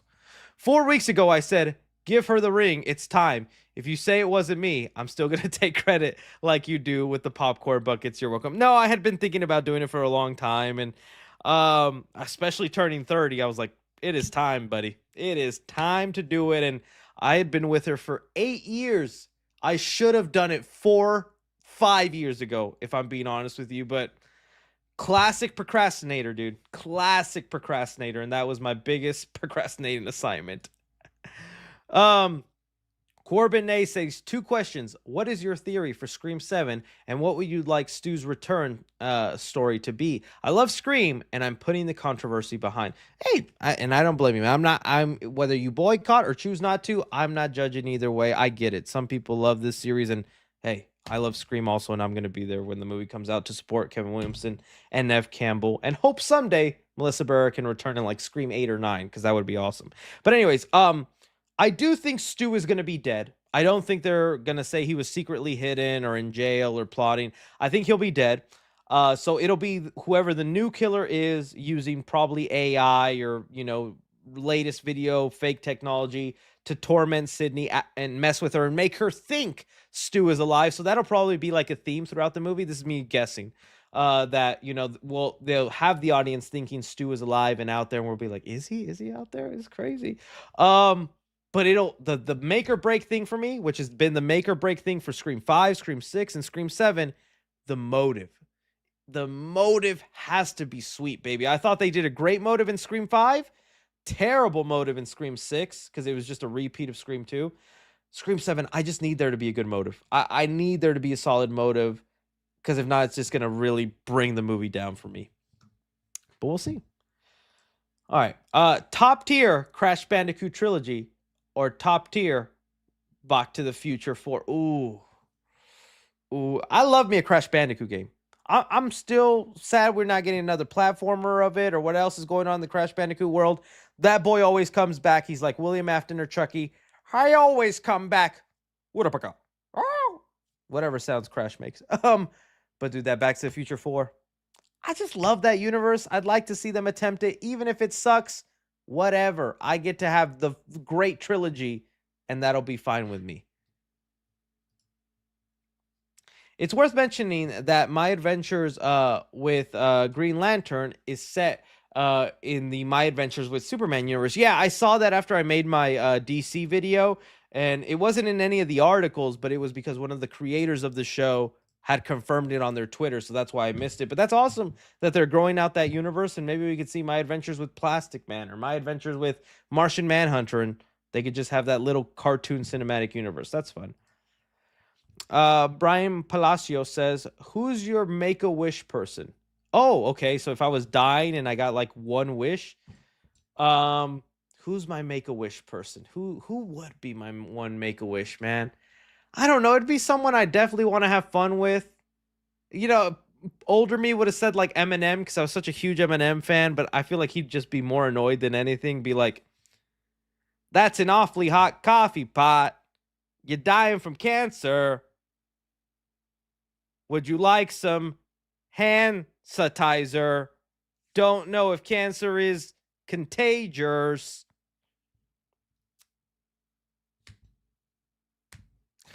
I can be Eminem if I wanted to, guys. Someone just said 7 out of 10. Okay, thanks. Okay, at least it was passable. Oh, you know what? No. It'd be maybe Robert Englund, because I just love Freddy Krueger so much. I can't think of what like a Make-A-Wish person. Jim Carrey. But then again, I feel like I'd annoy him. And I've said this before, I love Jim Carrey. Love him to death, is the actor that got me interested in like just Hollywood in general, acting, because I thought it was so funny and I loved his movies growing up. But I do think Jim Carrey is the kind of person where you could only be around for like 10 minutes. Because after the 30-minute mark, you have to start doing a lot of fake laughing. Because not saying he's not funny, but I think he'll do things to keep you trying to laugh. And it'll just be like, Can we do something else, Jim? Okay, you're on top of the coffee table, Jim. Oh, you just spilled my coffee, Jim. You're hilarious, man. I don't know, man. That's my thinking, and I just want to I'd like to just sit down and have a depressing conversation with him. I don't know. We'll see. Michael Jackson. The Make-A-Wish Foundation is gonna come and shoot me in the back of the head. Have fun with Michael Jackson.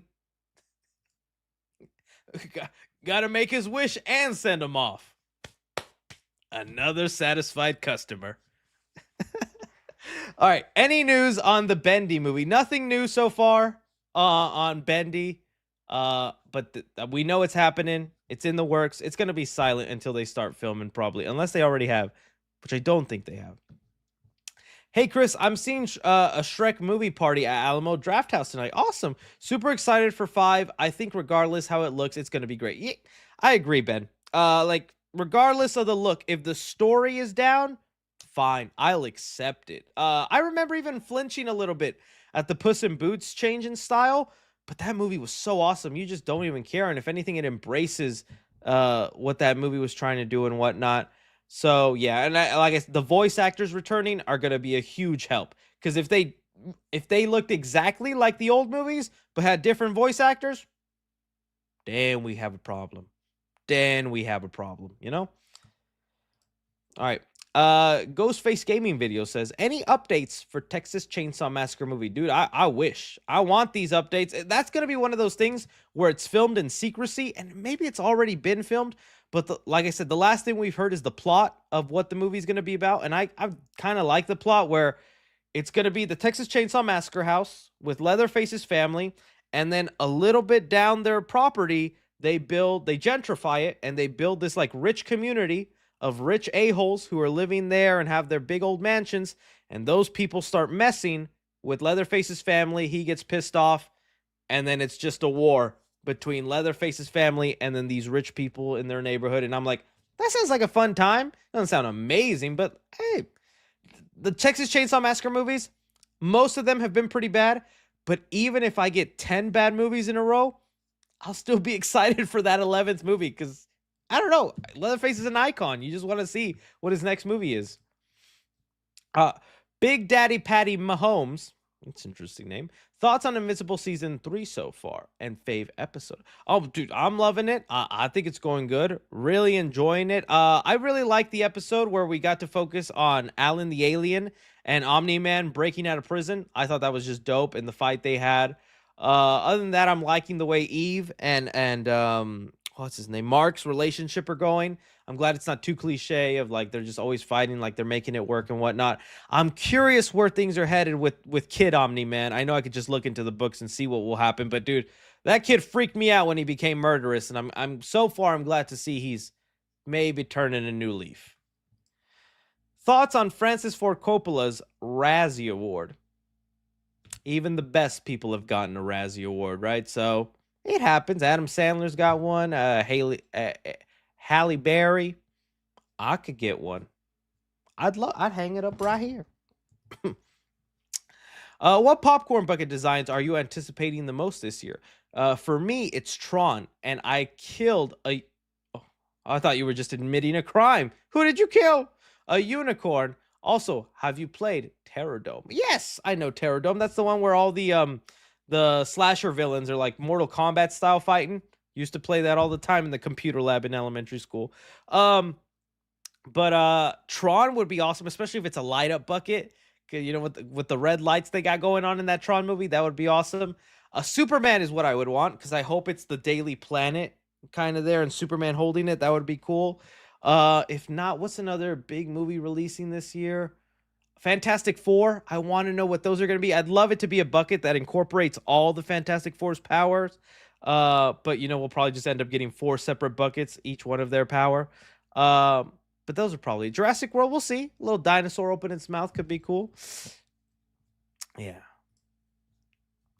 This might be more of your dad's era, but Wu-Tang Clan just announced their final tour, and I just got front row tickets to Madison Square Garden to see them. I know some Wu-Tang Clan. I know it. They sing a lot about karate. No, I'm just kidding. I got a couple of Wu-Tang Clan songs in my playlist. I think they're good. I don't know too much about them though, but the songs I do have, I rock to them. But that's awesome, man. That is awesome.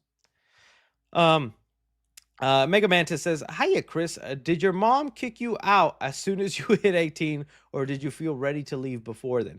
Also, were there ever a time in life that felt like divine intervention, even if you don't believe? Oh, dude, all the time. Divine intervention, that's why I have main character syndrome sometimes. I need to get that out of my head and stay humble. But you guys make me sometimes feel like so important and nice. It's sweet. But yeah, my divine intervention, because every time I've hit my rock bottom where like I got fired from a job or I lost my apartment or things like that, it always led to something better. Not immediately. Sometimes it took months, sometimes it took a year, but I always ended up in a better spot than where I was if I had stayed. And that's where I'm always like, dude, somebody's looking out for me, or I don't know. I've just got the, well, you know, I've had some bad times too, but all that. No, my mama didn't kick me out. Mexican household. So Mexicans, they will let their children be there till they're 40. If they wanted to. That's how it is in the Mexican household. And trust me, I got siblings and cousins right now who are staying that long right now in their households that haven't even moved out yet, and their mom or dads are perfectly happy. Like, hey, él está aquí, yo sé dónde está, no tenemos problema, todo está bien. I'm like, all right, they got to grow up eventually though. But yeah, so that's always been nice. Let's see here. Hey Chris, do you think Jack Quaid's Novocaine will be popular enough to get a popcorn bucket? I don't think so. And also, what would it be? That's such a, I don't know, that's such a, you know, kind of, how do I say it? Small, but they did promote at the Super Bowl, so they're willing to spend crazy money, I guess, for that movie, because that's insane that Novocaine got a Super Bowl ad. I just wouldn't know what their popcorn bucket would be. But why not, right? Let's see what they could come up with. Any updates on It Follows sequels? They follow. They have a release date in place. They probably are filming it, and it's going to be one of those things that is done low key, and then one day you're just like, here's the first poster, here's the first teaser, and you're like, oh dude, I forgot about this. But as of right now, no major updates. It's still been pretty silent, but appreciate the support, Eli G. Lopez.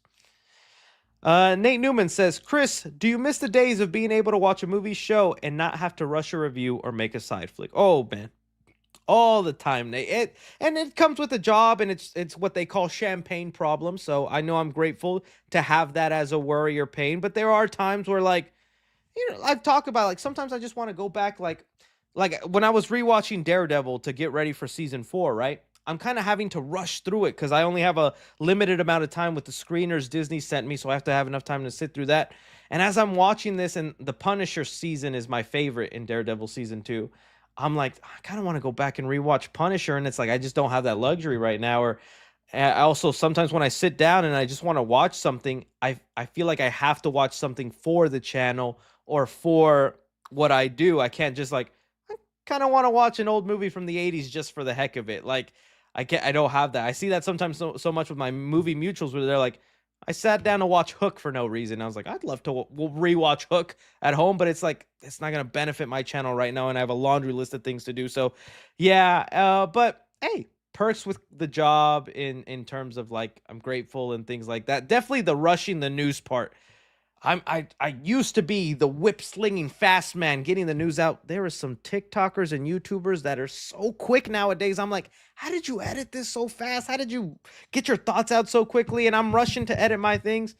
And dude, it's still about being first sometimes in the YouTube space, at TikTok or on YouTube. And although my Shrek video did great and it got a nice amount of views, other people who posted an hour earlier that got more views, and I'm like, I needed those views. Same thing with TikTok, and that's just a struggle sometimes. But hey, just a little insight to my mind and what I think sometimes. All right, Nick Figure says, somebody better call Google. Somebody better goon Google Maps. Thank you, Nick. Thank you. Jeremy Owen says, any word on Lilo and Stitch trailer coming? Yeah, like I mentioned at the top of this stream that there was a scooper that I'm still trying to figure out their reliability. But I see them post sometimes. They're called Beyond the Reporter. You guys can let me know if you've seen them be reliable. But they said that the Lilo and Stitch trailer should be coming in the next few weeks. Trying to logically put it with Disney's release schedule, it's probably going to come out in front of Snow White. So the week Snow White is releasing in theaters, probably when we're finally getting an official Lilo and Stitch trailer of the actual movie, and hopefully not a parody. But hey, it could end up being another parody trailer since it's in front of Snow White. Would not be surprised if it's like Stitch eating a rotten apple or something, you know? All right. You should get a garage home gym so you can hit your fitness goals and be available for home news. You know what? I'll be honest with you, Carlos. I would love to, but I have found out anytime I do the home gym thing, even though it's literally right there, just downstairs, I can go to it, I don't do it. Even though it's as close and as convenient as possible, a home gym is almost harder to get to than an actual one. And then I feel like I sometimes don't put the right amount of effort into a home gym, which is definitely a me problem and discipline problem. Trust me, I have a big discipline problem when it comes to sweets, eating right, and exercising. Getting videos done. How many videos have I promised that sometimes I'm late on or I don't even do? Working on it, guys. Working on it. Not perfect. But I just found, for me, getting dressed, driving to a gym, it just puts me in the mindset where it's like, okay, I'm here. I made the effort. I have to now put in a serious workout, as opposed to just, I'm in my jammies. Let me go to my garage real quick. You know? I don't know. It's also too easy to leave the home gym. Because like my fridge is right 5 steps away. I'm at the local gym that I went to. I'll be like, yeah, the guy saw me walk in 10 minutes ago. I can't just walk out now. I have to freaking do something for at least another 40 minutes. I always think like that. Like the people who saw me walk in, they're timing me and going, all right, let's see how much Fatso stays here. Only 20 minutes today, huh? All right, we'll see you tomorrow. Oh, he's driving to Einstein Bagels. There goes his 20-minute workout. I don't know. Just honest with you, but I appreciate the advice, Carlos. Jonathan Asoro says, Ice Age didn't change the style, nor did Kung Fu Panda. Shrek 5 looks like the Omniverse case.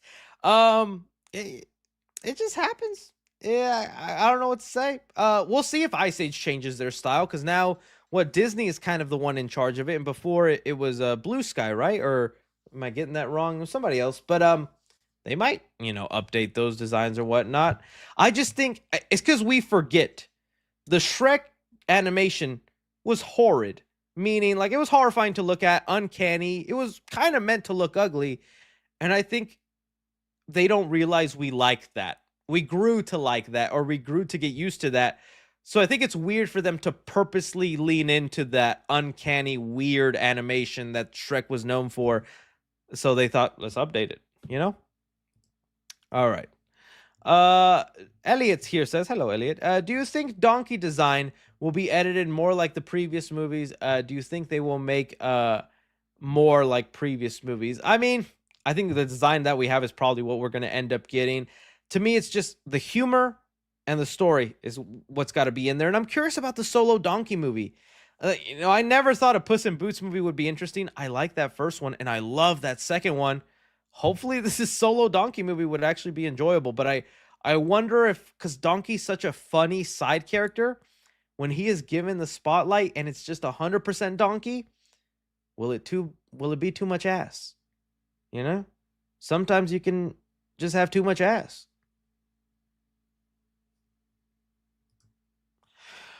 Matthew Sanchez says, hear me out. I think the Shrek 5 animation is not the real animation style, but instead they entered a different multiverse world.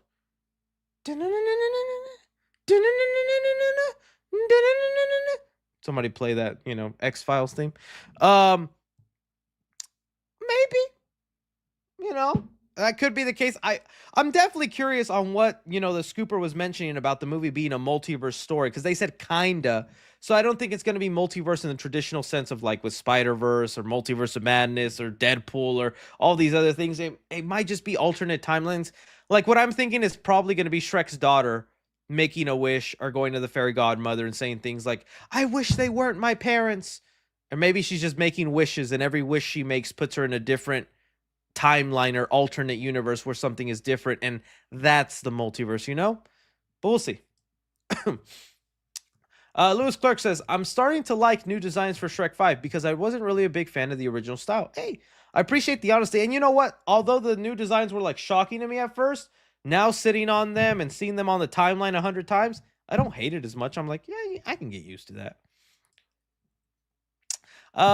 Jonathan Fjok says, hey, Chris, what is the origin behind red lights? Literally, red is my favorite color. And I think anytime in a horror movie they show off red lights, it is cool and badass. So I like to emphasize it. That's it. That's about it. I had a dream Anthony Starr was announced as the new Magneto. Now I want it in real life, but too bad he's retiring. Yeah, I'm sure that boy's money is good, but I don't think he's retiring. I think what in that interview where he said that he's retiring from like action roles that require a lot of physical movement, because he says he's just getting to that age where like he'd rather do more serious stuff, and hey, all power to him. Have you seen Severance? Yes, I would love to be severed. Could you imagine having a severed me as your only content creator? That would be wild. That's me just entering the severed world. Yeah, Severance is awesome. I will admit, well, that first scene in season 2, the hallway scene comes out of the elevator, awesome. I mean, I can't believe Ben Stiller is the director of that. I did not know he'd be that talented. But the season 2 started off a little rocky to me because I was like, oh, kind of the charm and fun of it was like not co-worker, but your work self and what that entailed, and they kind of strayed away from that. But now they're really uncovering the mystery and what's going on, and I'm getting so into the theories and details. Severance is like one of the only shows where I actually watch other people's breakdowns on YouTube, where I usually don't do that because I'm smart enough to figure it out on my own. I don't need your breakdown. But Severance, I'm like, this painting on the wall is actually part of a Renaissance book, and it details this, and I'm like, how was I supposed to catch that watching this thing? So yeah, I love Severance. Severance is great. Check it out if you can.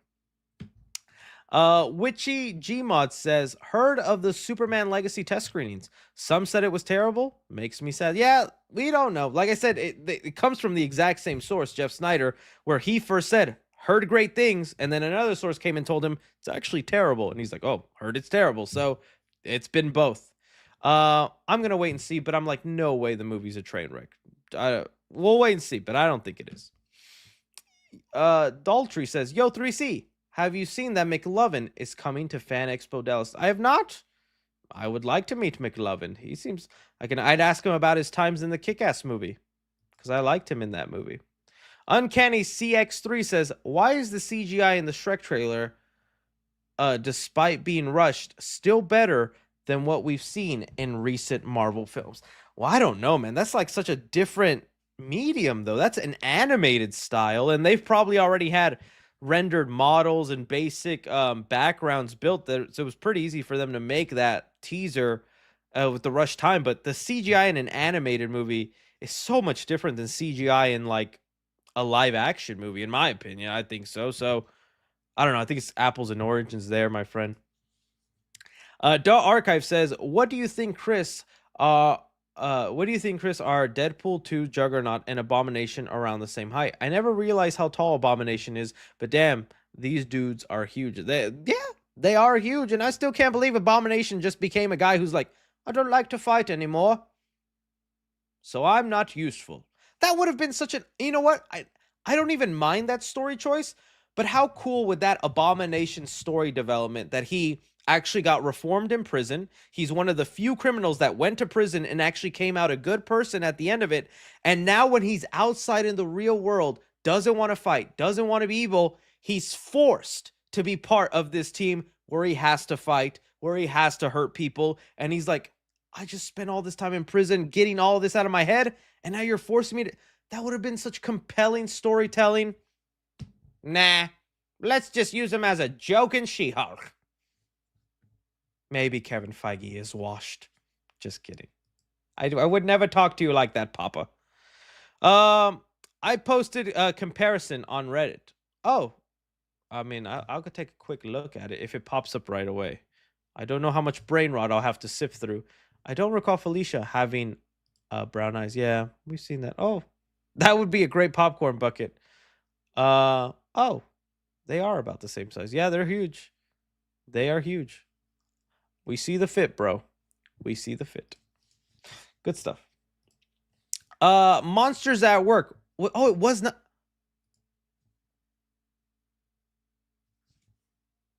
It wasn't made by Pixar? I did not know this. I thought it was a Pixar. I gotta Google this.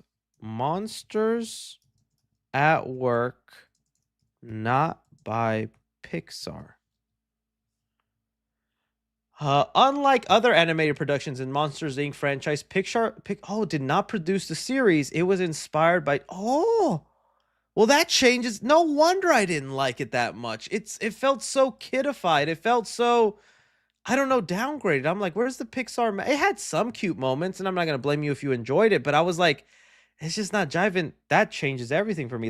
Thank you for letting me know that. I had no idea. I just figured it's Pixar, so of course Pixar would be behind it, but... Now I'm looking at the logo, and Pixar's logo isn't even there. Well, now I really need to see Win or Lose. Thank you for letting me know that.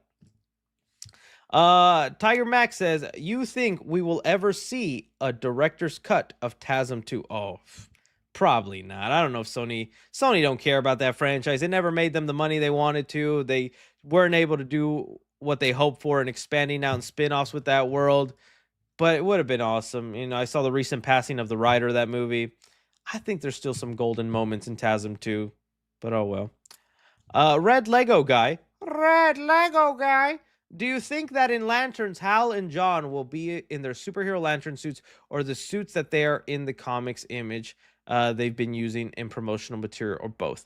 I think it'll be a mixture of both, but it definitely seems like we're going to see them mostly in civilian clothes. And like, I don't know, a couple of times in lantern outfits. It all depends how they do it. If they give them practical suits that they don't have to render with CGI, we could probably get a lot of lantern stuff. But lanterns are one of those comic book characters that's like, you kind of do need to CGI the suit, because the way it manifests on, you do want it to be very tight on the body, I guess. I don't know. Jimmy Henricks sends in some support. Thank you so much. Ricky Torres says, congrats on your engagement. Come to Aurora, Illinois, so I can throw a bachelor party. Non-stop movies, food, and bar hopping. I'll take you on the movies and food. You can keep your bar. I wish I like drinking. I don't. Jimmy Henrik sends in some support. Thank you. Hi. Can you hi, Jimmy? Hi, Jimmy. Hello, Jimmy.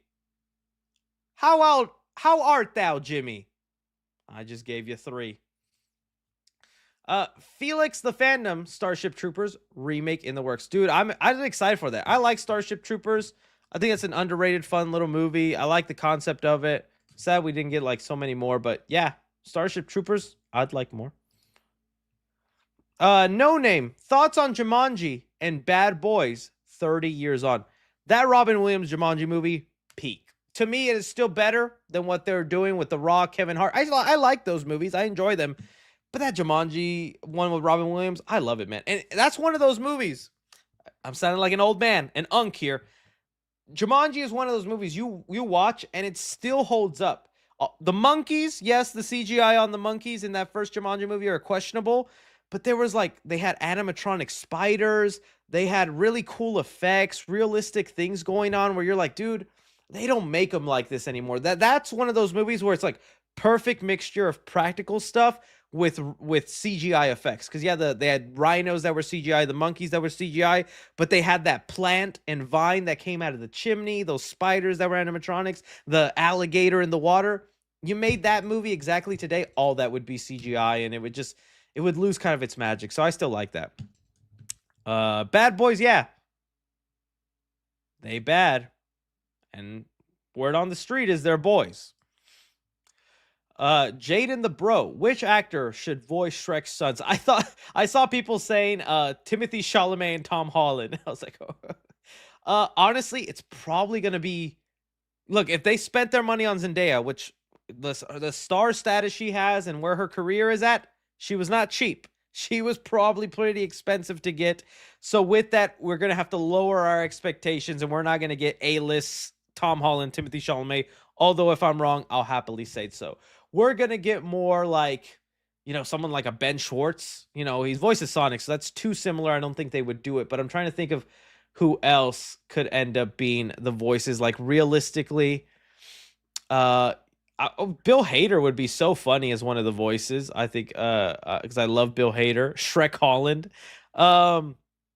Chris Pratt, I think, too expensive also. Chris Pratt would be too expensive. I'm trying to see. I'm gonna just Google B-list celebrities and see what comes up. Let's do that. Let's see. B-list celebrities. Okay, well, some of these I consider pretty high bar. Edward Norton, Jason Momoa. I don't know. Patrick Wilson. What are these? B-list celebrity male. Oh, dude, Dave Franco. Definitely could see a Dave Franco end up being a voice. Let's look at some of these faces. Who are these people? Jack Black, you have had enough animated voices. But honestly, I could hear Jack Black as Shrek's son. Could you not? If especially he grows up to be a little pudgy kid who's wild. Hey, Dad. Oh, we're in the swamp, Dad. Flint and steel, Dad. My name is Shrek Ogre. No, what was it? My name is Farkle. I could definitely see Jack Black being one of those voices. Jason Bateman would be an odd choice as a voice. I don't even know. It's going to be somebody that's recognizable, but doesn't have the giant celebrity status just yet. They're definitely going to be below Zendaya. You could probably think about TV stars. TV star level is what we're going to get for Furkel and Far. I'm just combining their names. They're just not even actually coming to me anymore. We'll see though. Queso. Someone said Queso. Well, if Queso's one of the voice, I want to be the other one then. All right. Witchy Gmod says, curious question. Have you ever watched the 2-hour-long movie MS Blue? It's a movie made with a program called Source Filmmaker, which uses Team Fortress characters. Oh, I think I've heard of it, but I've never seen it. I think I know. Yeah, I've heard of it, never unfortunately seen it. I think if I was born in the year maybe 2000, I would have, but this is unfortunately past my. No, I'd have to be born in like 2005 for me to grow up watching that.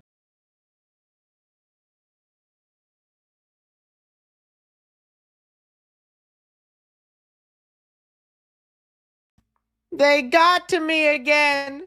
Dang back button. Sorry about that. Let me get my little window back before. There we go. Good stuff. Good stuff. Okay. He got taken. All right. Dang it. I hate how it refreshes my sidebar. Let me get back. Oh, okay. Close to where I was. Okay, just finished that question. Moving on. I got hyper fixated on stuff like last year it was Mufasa, now it's Shrek 5. But the issue is it makes me worry about it a lot. Have you ever been hyper Oh, dude, I think all of us. I don't think you're a real movie fan, and be honest with me, I think a lot of you have had this. I don't think you're a real movie fan if you've never had a dream of you watching the movie you're really excited for. I have had this happen to me several times in my lifetime, whether it was the first Spider-Man movie in the MCU. I had a dream that I saw it and it's always I hated it. I never had the dream where I loved it. So it's basically a nightmare. The first Spider-Man, I remember I had that dream. Whenever Sonic 3 was coming out, I had that dream. Avengers Endgame, definitely had that as a dream where I saw Avengers Endgame and all that. Someone said happened to me with Birds of Prey. Other people saying it did happen to them. Yeah, someone said I've never had the dream. Then you've never gone to sleep going, I hope that movie's good. Please let that movie be good. It's happened. Someone said with Godzilla, it's happened with them. Yeah. Yeah. So hyperfixations, they happen, man. And you start thinking so hard on it, and it's always so funny because I wake up so disappointed, going, I saw the movie and it sucks. Oh, it was just a dream. It wasn't real. Good times. Good times. Chris, what would you think if Jon Favreau directed a Daredevil movie, considering he was in the first film with Ben Affleck? Oh, I think Jon Favreau is a capable director. He's very good. So I'd be down for it. I wouldn't be interested to see what he did. And I know he played Foggy at one point, but I don't know. I'm trying to think like who now would be a great director for like a Daredevil movie. No one's really coming to mind right now, but sure. Jon Favreau makes good movies. I'm sure he'd make a good one. Mike Hawk, you got me there. Do we add Paddington to the list of movies you didn't review? Also, do you remember me? I got you last time. Keep up the good work. Yeah, that one was. What was I doing on why I couldn't? I think that was like right when I was getting not out of my sickness. Oh, that was the weekend I was leaving to Vegas to get engaged, and I thought I'd have enough time in between prepping stuff and packing, but terrible time management, so I missed that window because I was leaving. But I did see Paddington 3 and I liked it. It's fine. It's cute. It's not terrible. It's definitely missing that whimsy and magical vibe that Paul King added into it.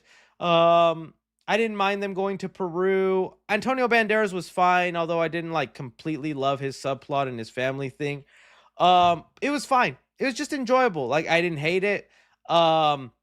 I will say if Paddington 3, if the quality of that movie was also the quality of Paddington 1 and 2, we would not be talking about Paddington. Those would be movies that just happen in the background that people don't even talk about. But Paddington 1 and 2 are so great. They are brought up consistently with possibly being like the best trilogy in movie history because I think they're that good. Paddington 3 doesn't ruin those chances. You can make the argument for it, but it's not as a strong argument as it could have been. So some people said they hated Paddington 3. I just thought it was fine. And also, like, doing a review on a movie that's just fine is sometimes so hard to do. Because that's all I can really say. It was fine. This was good. That was all right. It was just fine. And to me, I'm more excited to do a review on a movie I loved and I can gush about what made it awesome, or a movie I hated and I can rant off and get, exaggerative over what I really didn't like. When a movie's just okay, I'm just not motivated to review it because I'm like, this is fine, guys. There's not much I could say, What's up, Chris? Can we talk about the Victorious news? What's your opinion on Spider-Man Lotus if you watched it? Unfortunately, never. Well, I don't even know if unfortunately never watched Spider-Man Lotus. I always had a bad vibe about that short film, and then when it came out, all the stuff about the guys who created it, I was like, my spider senses were spot on. But what Victorious news? Was there Victorious news I didn't see? I did watch Victorious growing up. That was one of my shows. So what's the news? Victorious. what is it? Let's type in Nickelodeon. I don't know. Is there something new? Victoria's spinoff headed to Nickelodeon. Oh, with her sister, right? I guess that's cool. You know, if there wasn't any controversies or problems, the only spinoff or reboot or brought back I would have cared about was Drake and Josh. I get that it's kind of hard to do with what happened with Drake and when he got arrested or went to court and stuff like that. But then you kind of feel bad for him when you see the documentary and the things he went through during those times. I would have loved a Drake and Josh revival because that was my main show in terms of growing up, and I love Drake and Josh a lot. I like Victorious, but I'm not going crazy over a spinoff with what was her name? Tamara? I forget her name. So yeah. Only Car says, Chris, have you seen the new clip of Daredevil and Bullseye fighting on Born Again? If not, you should. It's peak. Oh yeah. Oh, we talked about it at the top of the stream, and I do love the added Disney money. It helps the Daredevil show look a lot more, I guess, bigger in scale or scope. And I have the screeners, so I need to get to finish my rewatch of season 1 through 3 so I can get to those screeners. Big Daddy Patty Mahomes says, hey Chris, have you seen Attack on Titan? If not, you should watch. I never got to finish the last season. I got distracted and stuff, so I need to go back and watch the final couple episodes of that. Will Shrek 5 mock live remakes? Marvel? Star Wars? I don't know about Marvel and Star Wars. I think they might keep it in the fairy tale universe, but maybe superhero stuff. That would be kind of something new to make fun of. Dev of the Leaf says, Chris, what type of job did you work before YouTube? Woo! I could run you through all of them. My first job ever was Rue 21. I've talked about that. There's a clip on the Clips channel. I'll just bring them up so you know what they look like. I worked at Rue 21, which is like this trendy little teen store. I think it's bankrupt now and it's not even around anymore. But that was my first one. And I just folded clothes and dealt with rude customers. Then from there, I went to work at what after Route 21? Oh, I went to work for Sprint. You guys remember Sprint? I don't know who remembers Sprint. I worked at Sprint for a little bit. That got boring. Then I went to Sunglass Hut. I worked at Sunglass Hut trying to sell $100 sunglasses. And lazy me hated that job because you have to stand your whole shift. So it's like 8-hour, 4-hour shifts of just standing going, yeah, those Ray-Bans are cool, but my back is killing me. So I didn't last long there because I couldn't handle standing up for a whole shift. Then I did Subway for a little bit. So I did Subway and I didn't hate that job. I'm a weirdo where I have the Walmart near my house has a Subway in it. And I love going through the entrance where the Subway is because that smell of that Subway bread, intoxicating. I don't know. I just loved it. And I got a free sub every lunchtime. So was eating some of that processed nasty meat, but I loved it. That was an all right job. And then I worked at a daycare where I would help kids from elementary school or middle school with their homework until parents who work late and couldn't pick them up till later got them. So, and that job was fun because it's always funny messing with kids and making them laugh. And I'd always be wearing superhero shirts and I'd constantly get told, aren't you a little old to like Spider-Man? I'm going to tell your dad that you were bad today and he's going to hit you and I'm going to laugh about it. No, I would never do that. But that was kind of fun. And whatnot. But dude, sometimes kids are bratty, dude. That's where I really learned. I was like, do I really want to have kids? Cause it was also a daycare where it was kind of in a rich neighborhood. So it was very spoiled kids. And them kids were built different. They knew I was not a real teacher. They knew that I didn't have much power over them and that they could tell on their mommy or daddy and I'd probably end up getting in trouble. It's not like in my day when, you know, I never thought about doing that to a teacher. You're not my dad. I'm going to tell my mom on you. Like who thinks of saying that to their teacher? I remember being nervous for like parent teacher day in back in high school or middle school. Cause I'd always without a doubt get the Yeah, he's a good kid, but he talks a lot. That'd be the number one thing every teacher would say about me to my parents is he's good, he tries, but he likes to talk. He's always talking, and I was like, I'm a yapper. I yap. So yeah. There we go. Mario says, somebody better call Far Far Away Maps. DJ Kalefecker says Inside Out 2 isn't the highest grossing animated film. Yeah, I saw it's this Ni Za 2 movie, which I got to look into. Probably late on the trend now because again, that was all happening when I was coming back from Vegas and all that, but yeah, I saw that there's this movie that was made in China and that's the highest grossing movie and it's like this big thing and people who have seen it are like, "No, it's worth the hype. It's pretty awesome." So, I eventually want to make time to check it out. Shadow Gamer 9692 says, "Would Laura Morano be a good Amy in Sonic 4?" Okay, well, I have to look her up. I probably didn't even pronounce her last name right. Laura, what was it? Morano. Oh, she seems cool. Why does she look familiar? Wasn't she like a Disney or Nickelodeon star? Yeah, she was like on a Disney show, wasn't it? I honestly cannot remember her voice. So I wouldn't be able to tell you. And I think she was in one of those shows that was kind of like I'm aware of Austin and Ally, but that's around the time I stopped watching shows like that. So I'm not that familiar with it, but hey, if you say she's got a distinct voice for Amy, sure. What do you think? Who do you think will lead Avengers Doomsday? Okay, top 5 players: Spider-Man, Doctor Strange, Sam Wilson, probably Shuri because of her Black Panther status, and I'm gonna go Captain Marvel. Those are gonna be the main ones. Logan, have you have something scary happen in a theater? Oh yeah. There was this time I don't remember it, but my dad talks about it all the time.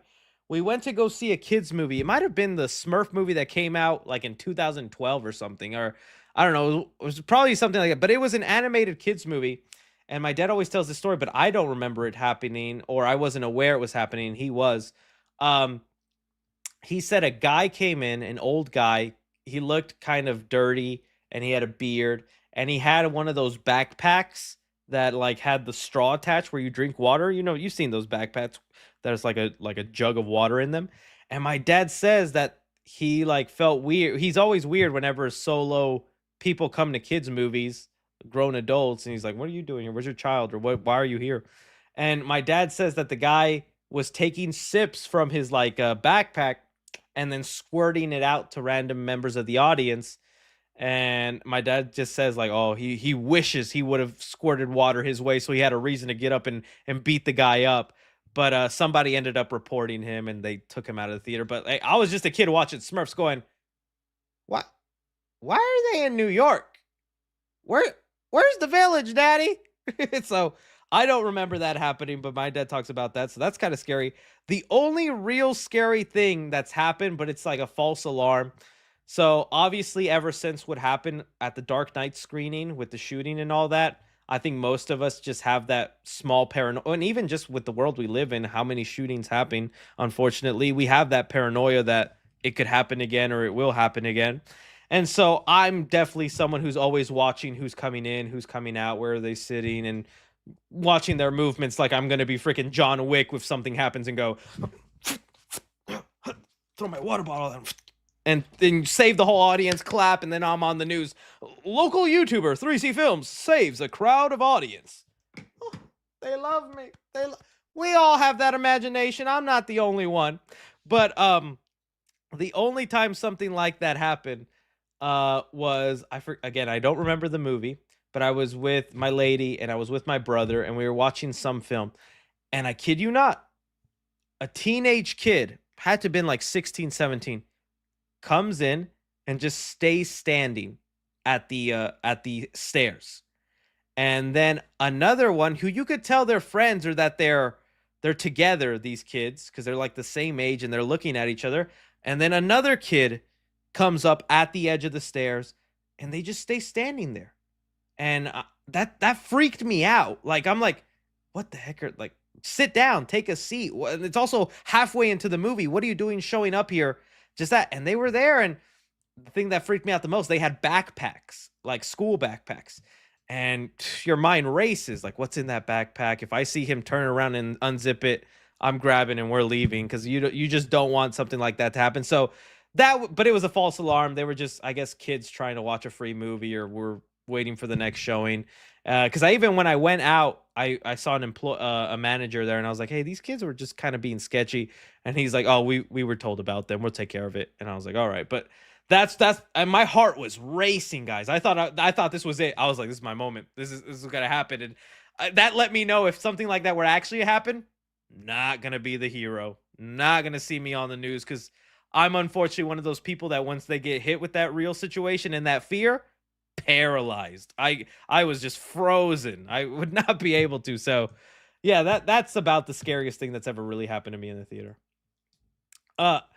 Preston06, stop motion and edits, says, big fan, and I have been watching since 2019. Is there any info on the Ninjago movie? And also, what is a movie that you went in with real low expectations but came out extremely surprised? Oh, there's a couple, and I can't seem to... I'll come and think about them. Let me answer your first part. Any info? No info right now on the Ninjago movie. Whatchamacallit? None there. I remember being interested in Chronicle when it came out. I had no idea how much I was gonna love it when I finally saw that movie. So Chronicle would definitely be one. Thanksgiving movie, real low expectations for that. That turned out. Smile, great one. Yeah, Smile was one where I was like, this is a gimmick movie. This is meant for like freaking high schoolers to sneak into and watch, and that was like a pleasantly good surprise. Puss in Boots: The Last Wish, perfect. I was crapping on that, going, oh my, they even used the All-Star song in the trailer. They are desperate for our nostalgia. Dude, that was one of the best Shrek movies. It was pretty close to Shrek 2 status. So Puss in Boots is definitely one. Transformers 1, because I did think the trailers were kind of and the movie turned out being pretty good. Yeah, that's some good ones out there. Let's see here. Jacoby All-Star says, Jacoby or Jacoby just rewatched the How to Train Your Dragon movies and forgot how amazing they were. Made me more excited and worried about the remake. Yeah, they seem to be confident in it, because they just announced that they are going to be showing the How to Train Your Dragon movie at CinemaCon like a whole month early. So can't really like have spoilers since we know the storyline and the plot of that, but you could have positive buzz of people going, yeah, this is better than what Disney does in their live action remakes. We'll see if it's true though. Jernell P says, Chris, where would you rank Terminator 2 and Mighty Ducks 2 in your top 10 movies of all time? Oh, dude, I saw Mighty Ducks way too long ago, where I do not have it fresh enough or memorable in my mind to give you an honest answer. So I'd have to write Terminator 2 above it. But Mighty Ducks might be in for a rewatch. Weren't they supposed to do a Disney Plus show? Did they ever do that? I don't even know if that ended up happening or not. Fernando Rodriguez says, hey, Chris, did you see Greg? Oh, yeah. Greg mentioned you in the Real Rejects podcast on your take on the Punisher special. Love you, brother. Yeah, dude. Real Rejects, I love them. Greg has been nice. They've always been nice people. I like when I get shout outs like that. Just like, okay, some people do like and respect me. That's nice. So I did see that, and that was nice just to hear my name. I was just watching it casually. I was like, say that again. 3C Films. Good stuff. The Pokemon person. Any thoughts on Pokemon Legends Z and A? Am I going to be the one to say it? Am I going to be the one? It's gotten to a point now, all these Pokemon games be looking and feeling the same. I said it. I think the last Pokemon game I'm familiar with is, I'm going to mispronounce it, but Pokemon Arius, the open world one. And the only reason is because my lady's a big Pokemon fan, so she loves playing those Pokemon games. She'll probably get a kick out of this game. But whenever I see, so some people said, I agree, and other people said, Chris. But it's like, I don't know. It's open world Pokemon, and they added like 10 new Pokemon, and you still have the other 400 that you can recatch again from the last game. Somebody's scamming us here. Wait, but hey, people like it and enjoy it. I don't blame them. I went through a Pokemon phase on my, I think my DS or my Game Boy Advance. But I think once you've done it once, I'm like, let me do that again on the Switch. I don't know. But hey, I'm not knocking it. I am excited for the Pokemon Champion.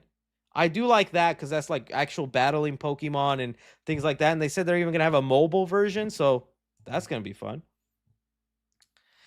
Cadino Fizzy says, hey, Chris, have you seen Has Been Hotel? Unfortunately, no. I get recommended it all the time, and I need to. It's embarrassing how much is on my list that I need to get to.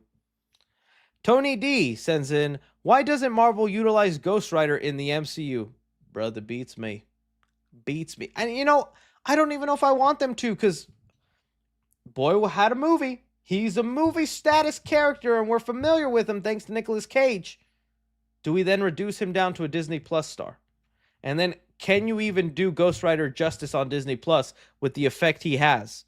But then also, is he movie star status where we really want to put a movie of him and integrate into the MCU? I don't know. Maybe that's the problem. But I'm definitely hoping Ghost Rider shows up in Secret Wars and he's played by Nicolas Cage, because that would make me so happy. The King Ellie says, what's your rapper name and when's the album coming out? I'm not even kidding to you. When I went through my little phase of maybe I could be a rapper. Maybe I could do some rapping and see what happens. I think some of us went through that in high school. I thought that, even though I knew I could not rhyme on the spot or write a song for crap. Genuinely, it's not a joke, because some of you might know this. Chris Parker was going to be my rap name. Because if you don't know, shocker, reveal, I'm not your uncle moment, Parker isn't my real last name. I know I've been lying to you all. I'm sorry. That's just my internet name, obviously, because of Spider-Man Peter Parker. I just don't want to use my real name because I just think that makes it easier for people to find information on you or things like that. And, I remember starting YouTube thinking I'm going to be famous one day and I don't want to be doxxed. So I was like, let me get ahead of the game. But yeah. All right, let's move forward. So I feel betrayed. He lied. Papa, why lie? You lie. You're just like Papa. More movie, Papa. I love that. If you had to survive for a year in either one of these universes, which one would you pick? Star Wars, Avengers, or Lord of Rings, or DC? I'm going with Avengers.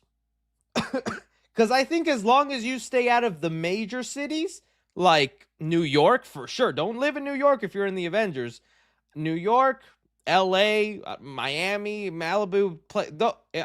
Heck, I could stay in Dallas. I don't think Dallas has even shown up in the MCU, so I'd be fine living right where I am. I'd be Gucci. I'm staying and the world is still very similar to ours. It's exactly ours, except superheroes are flying around. So, and you know what? I'm gonna say it. I would have liked to have lived through the snapping, through the blip. Don't some of you sometimes think about that? Wanting to live through the blip and what that would have been like? Having half the universe gone? What traffic would have been like? Would they still be making movies? I've thought about that, where it's like, I kind of would have liked to have been, obviously, first I need to be not snapped. But even then, if you were snapped, cool. You got to flash forward 5 years into the future. Everyone around you age, and you still looking dapper. Bye-bye. I don't know. I kind of want to live through the blip. Bro, you would have dusted. I would have been on the dusted list? Nah. It's like funny. If it happened and I was a YouTuber, would I still be making videos? Would it be awkward to make news updates when there's an obvious disappearance? And would my video views go in half? Could I survive if all of a sudden all my video views are half? These are things you have to think about. I would have liked to have lived through the blip. They all came back. But imagine the people that couldn't handle it and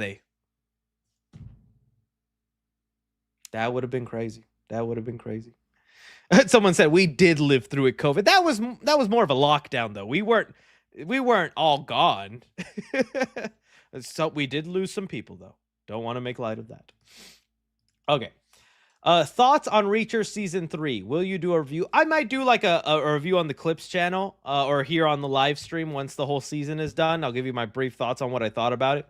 But dude, it's awesome.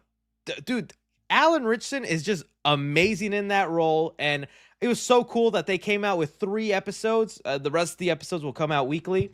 And dude, I'm loving it. It's a really great setup that they're doing. I like the story.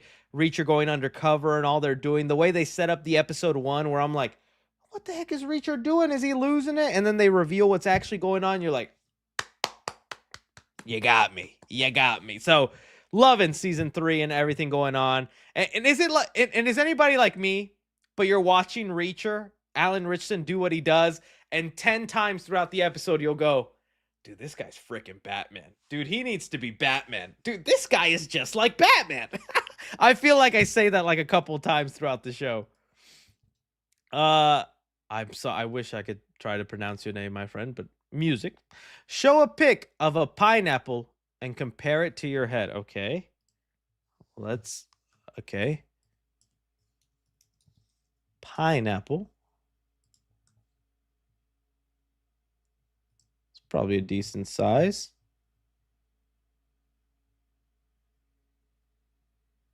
Wait a minute.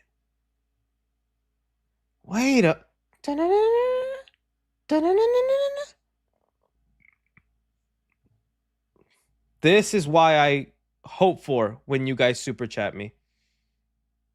Somebody right now is clicking on the stream going, why are we staring at a pineapple? 3C as a pineapple? I see it. All right.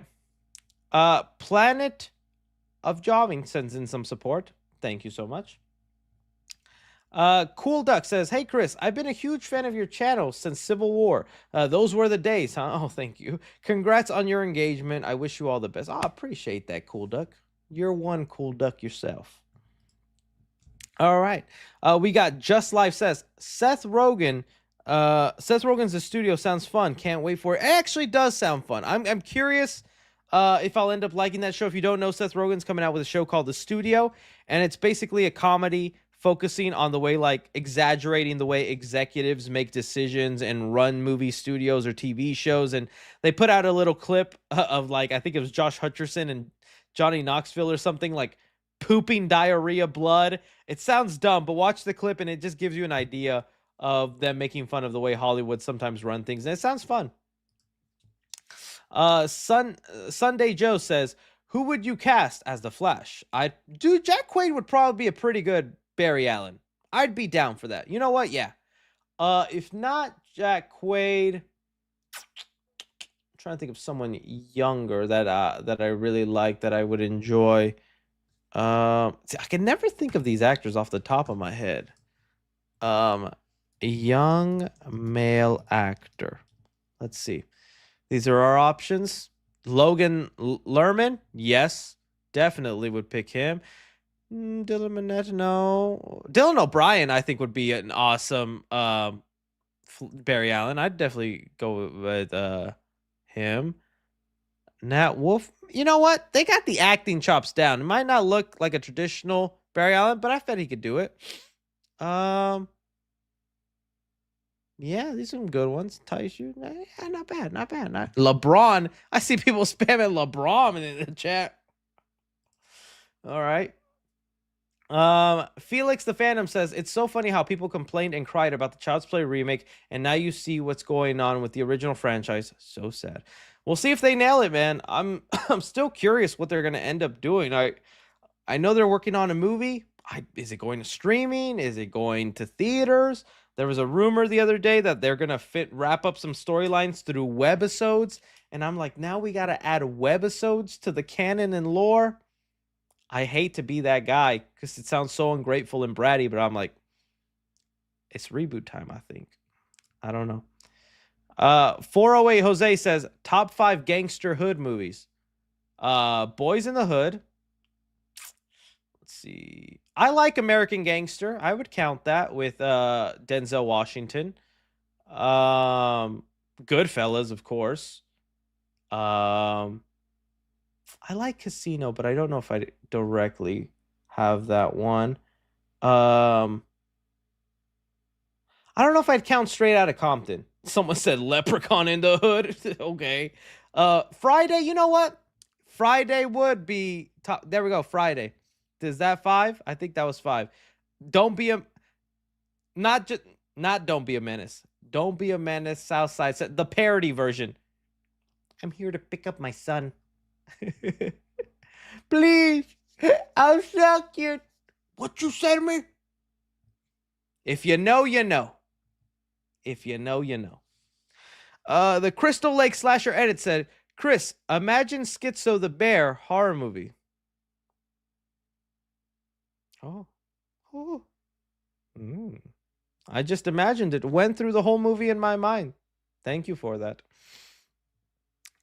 Hurry up and buy. Jose Marquez Diaz says, hey Chris, was wondering your opinion on Dragon Ball Daima. I've said this multiple times, even though I'm completely spoiled for all the major transformations and things going on.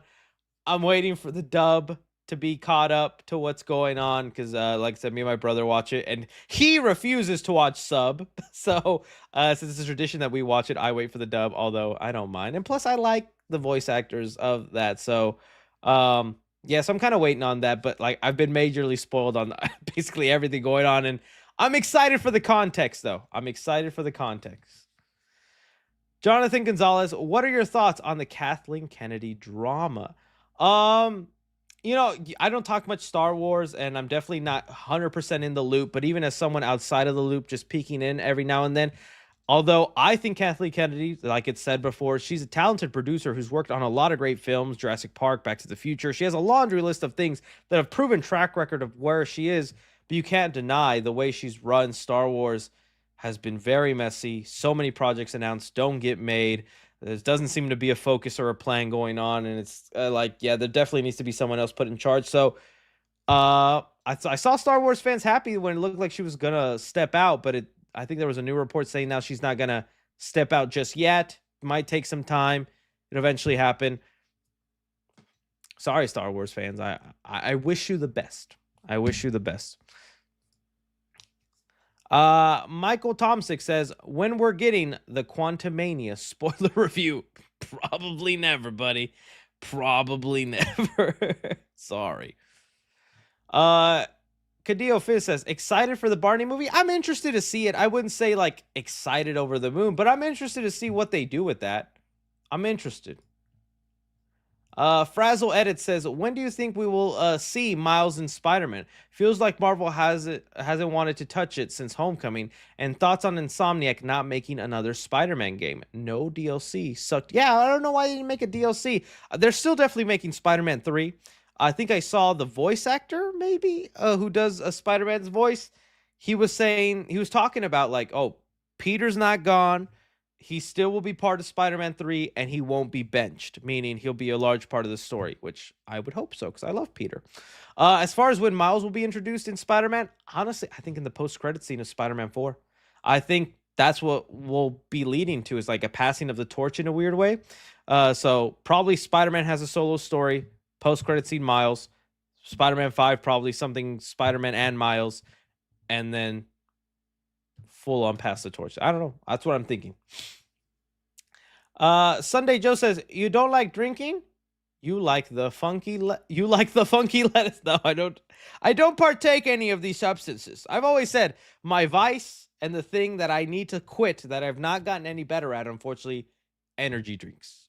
I used to do G Fuel sponsorships, and I might still do one every now and then. So don't come at me. But I stopped doing them because I'm like, I've gotten so, because I have an energy drink a day, and it gotten to the point recently where like I'd have heart palpitations or I could feel pain in my chest, and I'm like, That's not a good sign. And I would get TikToks of people who were sent to the hospital because they were drinking energy drinks and stuff like that. So I've limited my consumption to like 2 or 3 a week, but I still need to just fully get off of them. Anyways, back to the drinking and funky lettuce stuff. It's not even of like, that's the devil's work. How shame that you do that. I don't drink because it makes my face super red and I just get sleepy. I don't see the fun. So that, and plus I don't like the taste of it. I prefer the sweet drinks. So I'll be the guy who orders all the girly drinks, I guess, when you go out to places. The funky lettuce, only way is if it's in gummy form, because I do not like the smell of it or the smoking of it. I just don't like that because it burns my lungs and my throat. I'm not as cool as you think, guys. I'm not as cool as you think. Sooner you get cool with that, sooner we can move on. The Crystal Lake Slasher edits. Have you heard the movie Benny Loves You? Yes, I've heard of that. I still need to watch it. I actually got sent a Benny doll by I think the people who are making that movie, but I still never got around to watching that movie. I need to watch it. Lando sends in Arachnophobia remake. Yes, that's still happening. No idea when though. I feel like they should have been done making that movie by now, but I remember that got announced. We're gonna get Anaconda movie though before Arachnophobia. I Love Movie says, I got a feeling Sunday is gonna make us real mad. I'm just excited to see Conan O'Brien. Sunday is the Oscars. We'll see what kind of shenanigans go down. If something crazy happens, maybe I'll make a recap video, like if someone else gets slapped or some crazy thing. If not, it ends up being just pretty all right night. I'll probably just make like a YouTube short or a TikTok on it. But I remember the only time I made an Oscar video was when Will Smith slapped Chris Rock, and I was like, this is video worthy. This right here is entertainment. But my main excitement for Oscar night is obviously I want to see The Wild Robot win, and I want Substance to get as many awards for the horror community. But I just love Conan O'Brien, so I just honestly just want to watch for him. Let's see here. Hugh Jazz. I'd like to see you. Let's see here. CD says, this month I've had true dreams about Secret Wars. One of them involved the Avengers teaming up with Agatha and Thanos to defeat Doctor Doom. Bro, you must have been pissed in that dream theater going, Agatha, Thanos. All right, let's see how this plays out. That's how I would be in my dream. Elliot says, Chris, I think you missed one of my super chats. It was, should we be worried for Shrek 5 because of the backlash? And do you think people will end up... No, I talked about it. I brought it up, my friend. And I said, I said, no, yeah. And you even talked about the hyperfixation on it and all that. I'm pretty sure I got it. Was it this one? Yeah. I'm pretty sure I talked about it. If I missed it, I'm sorry, Elliot. But, yeah. I'm still excited for it. And I don't think the backlash... People are going to... That's another movie where it's like impervious to hate. If you hate it, whatever, you're still going to buy a ticket to see it because you want to know if it's good or not. Like, so you can complain all you want. People are still going to go see that movie. I'll try and catch up now to where we are. We Short says, did you ever watch Better Men? No, I did not. I know I need to. I know I need to.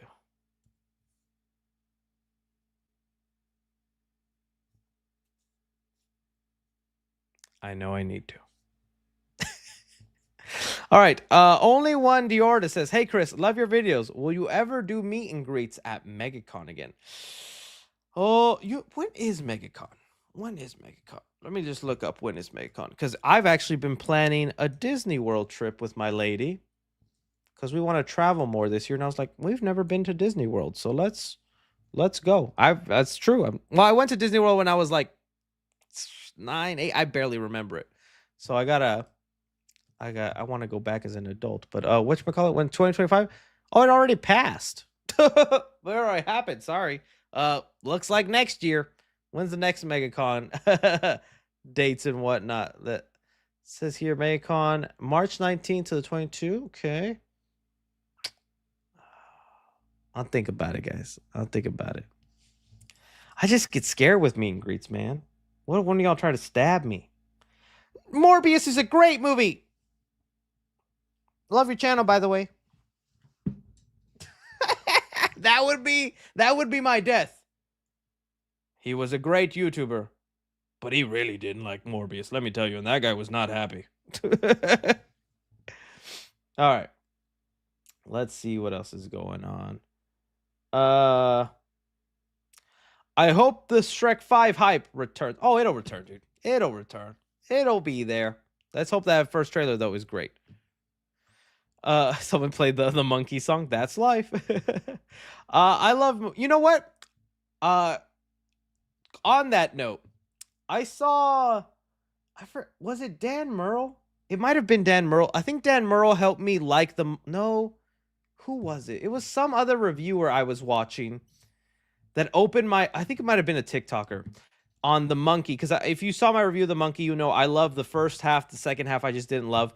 But then someone brought some insight into the movie and the way it worked, where Oz Perkins and the tragic death of his father, his mother, and the life he's had.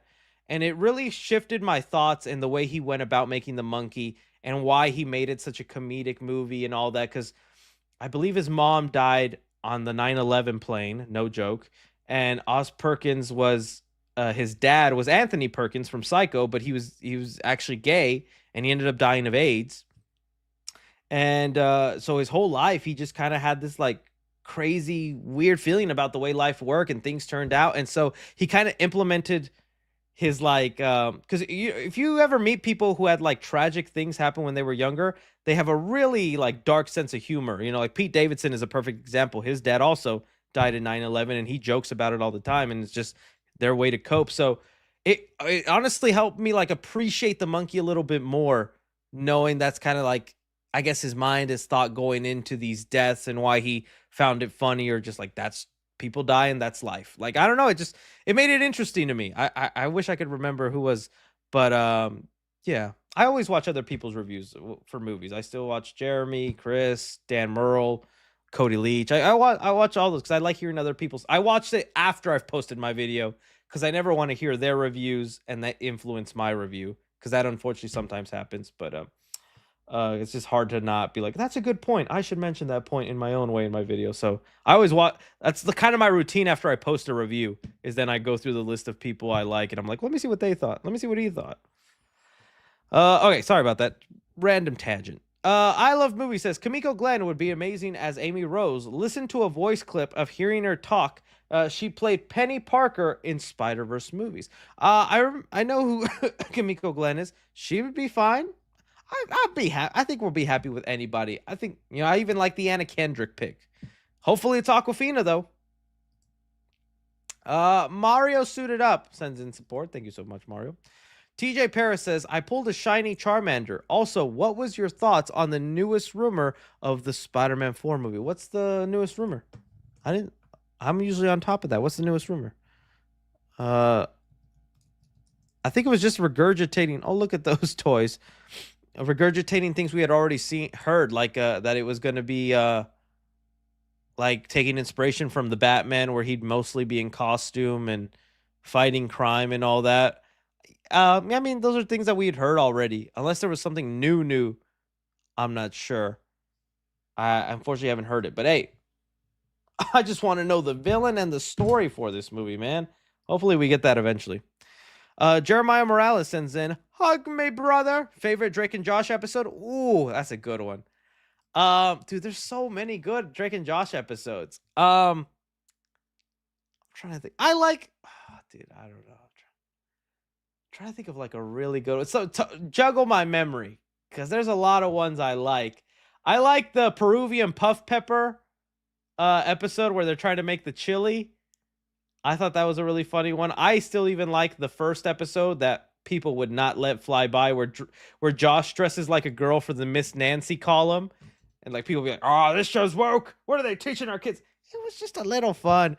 The shrimp episode, okay, that's a funny one. I like the Game Sphere episode where Drake has to give up sweets and Josh has to give up video games.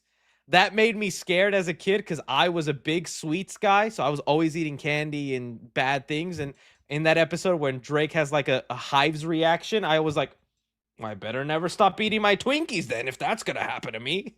But, and you know, even looking back, I never saw Drake eating sweets, so it's so random that that's the thing they gave him that episode, right? Let's see there. Where they hit Oprah with the car, I thought was so funny. I even like the movies. They go to Hollywood in the Christmas special. Those were really good. I like the episode where Drake where Josh cuts off Drake, and then Drake's life is just terrible without Josh. And then there's that serious moment in the classroom where he's like sorry and apologizes. I was like, oh, we're getting serious here now. We're getting serious. Someone brought up that clip that it just made me laugh. It's these things. I'm going on a Drake and Josh tangent now, but it's these things you don't realize how funny they are till you sit and think about them. But it was like from a random episode, and it was a clip I saw on TikTok. I was like, that was funny. Where Drake is sitting down with a girl. She's not very smart, and he's trying to impress her. And Josh is sitting on the couch too, just eating. And Drake is like, yeah, I'm going skydiving. It's pretty dangerous. They say 1 in 5 people don't make it to the ground. And then freaking Josh goes, where do they go? And I'm like, I never even, that joke probably went over my head as a kid. Like, what do you mean they don't make it to the ground? Dead or alive, they make it to the ground. So, like, that's just funny to me. Little dumb jokes like that. Headaches. You give me headaches. Man, it sucks that like controversies and things like that, because you know, if everything was squeaky clean with Drake and Josh, that would have already been 3 seasons on Disney Plus by now, and I would have been watching all of it. But yeah, oh yeah, the tree house episode is also very funny. Where's the door hole? I drew it right there with the magic marker. So go get the power saw. Yeah, very funny stuff. All right, Sully says, excited for F1 and Hurry Up Tomorrow movie. Yeah, I'm kind of more pumped for F1, surprisingly, but hopefully Hurry Up 1 is good because it has Jenna Ortega and The Weeknd's involved. But it was just like that one Weeknd show he came out with, Idol, and I was just like, I'm not vibing this. So like kind of turned me off to things The Weeknd does, but I hope it's good. David Hernandez says, which decade had the best movies? Oh, the 80s. I think the 80s. Like, it's not even my decade or where I was around, but I think if you really look back at the classics and the things that still influence the movies today, most of them are probably from the 80s. That was probably the height. David Hernandez says, Rowley versus Rizzler. Who's better? Are you talking Rowley from like Diary of a Wimpy Kid? Might be Rowley, dude. Rowley he was the GOAT. You didn't know it, but his performance of don't call me. Don't come by my house. We're done. Oscar performance. Rizzler's pretty dope though. Rizzler's pretty dope. Let's see here. David Hernandez says 1 million subs before the end of the year. Phew, I wish, man. I told you the thing I need to do that'll help me get to 1 million subs that I need to lock in on is figuring out YouTube Shorts. That's the thing that's holding me back. And you know, I post on TikTok and Reels, but you'll notice what I post on TikTok and Reels are shortened versions of my bigger videos on YouTube. And to me, I feel like that's counterproductive. Because like if you saw, obviously I did a Shrek video on TikTok and I talked about my elongated thoughts on Shrek. But on TikTok, which video has 2.6 million views, I gave my thoughts on Shrek, and that video is like a minute or whatever, a minute 30 seconds long. And I could have posted that as a short, but my mind, I'm like, but I'm already posting my long video. So what if people decide to watch my short video instead of my long video? Whatever will I do? So I'm still trying to figure out what the specific videos I should post for shorts. Because when I post on shorts, that's when I'll get the most subscribers. It's not YouTube videos anymore. It's YouTube Shorts. Because like I had the Captain America video that went pretty viral for me. Where I showed off the buckets on Shorts, that got 461 views, and that led me to 900 new subscribers. And you know how many subscribers I get per YouTube, like normal YouTube video now? Like 40 or 50. Every time I post a video, 40, 50, 90 if it's a banger of a video. So that's how much I'm averaging every regular YouTube video is I get 90, 40 new subscribers. But on YouTube Shorts, if you post one and it goes good, that's 1,000 new subscribers from one video. And I'm like, so I need to figure out the Shorts game. I need to figure out the Shorts game. Someone said I turned off Shorts. I don't blame you, buddy. I don't blame you. All right, let's move on here. Mario Suited Up says, new indie show, Pretty Please. I don't want to be a magical girl. What kind of show are you making me watch, Mario? Just got an animatic premiered. I like the pilot and want to hear your thoughts. Okay. I am copying and pasting your message onto my notes. And that way I can remember to look it up after the stream, my friend. Obviously can't watch a pilot here on YouTube. The Pink Mini person says, what put Shrek 2 above The Last Wish for you? Probably the nostalgia, not even gonna lie. But I just thought it was a great story, a awesome use of fairy tale creatures, some really funny jokes in there, and all the memories that came along with that movie you just bring it over the top for me. But and so I'm not gonna lie, Shrek 2 is a lot of the nostalgia, but it's also a genuinely great movie too. But Last Wish is also good. It's really good, but it's not even that much of a difference. It's like Shrek 2 and Puss in Boots, like right there. You know? DJ Cleffer says, why do people still live in New York in the MCU? Rent must be cheap. That's all. They must be cheap or affordable. It's like we've had 3 alien invasions, so rent has gone down. David Hernandez says, do you ever flex your subs to your friends? I really only have like one diehard friend I stay talking to, play Fortnite with, hang out with from high school. Most of my other friends are more family related. You know, they're like the boyfriends of my lady's cousin, those who I like hang out with. So they're like family friends, I guess. But yeah, with him, my friend I've known since middle school, yeah, I flex to him all the time about my content and stuff. But it's an ongoing joke. I didn't used to do it, but he would always bring up, oh, dude, we don't all get to sleep in like you. Sorry, dude, I have a real job. And he'll always throw it in my face that like of where I am in a funny, joking way to where I just started playing into him, talking about things like that. So, yeah, just with that one friend, but I still try to remain humble. I remain humble. Thoughts on a diamond helmet popcorn bucket? That would have been dope, but there's still a chance. I think the awesome thing too is AMC has been very good at keeping their popcorn bucket secretive, and sometimes they'll come out with a really cool one, like the Captain America one. Which, dang, that reminds me, AMC messaged me weeks ago. I'm bad at answering my emails. They were like, hey, if you could just tell us your local AMC, we'll make sure you always have the popcorn bucket for your videos. And I was like, and I never responded. It's going to be weird responding 3 weeks late. Like, hey, this offer's still good. And I mean, it's a win-win for them because I show it off and my popcorn bucket videos get tons of views. So they're like, hey, it's free promotion. Let's just give this guy those buckets. So, yeah. Crispy, who is your favorite mod and why is it me? It's definitely Crispy. I wish I knew more of my mods by name. I need to go on that 3C Discord just so I can thank you all. Giorgio Chavez says, have you seen the show Severance? Yes, and I love it. It's fantastic. Highly recommend it. Really good show. It's better and better. The King Ellie says, 12 inches of Venom or watch Expendables 4. I'm taking Expendables 4, buddy. Ain't even getting 1 inch of Venom. I'll tell you that. Adam Sandler or Jim Carrey? Love Adam Sandler. Think he's hilarious. Jim Carrey. Jim Carrey's just my goat. Still love Adam Sandler, though. The Muffin Boy says, how important is the casting process in bringing a character to life on screen? I think pretty important, man. I mean, you cast the wrong person, it could really hurt a movie and what they got going on there. So I'd say majorly important. But sometimes a good story and good supporting cast members could save it. So, yeah. DJ Cleffer says, the movie Fall, I need to watch it now. It's on HBO Max now. The movie Flow is on HBO Max.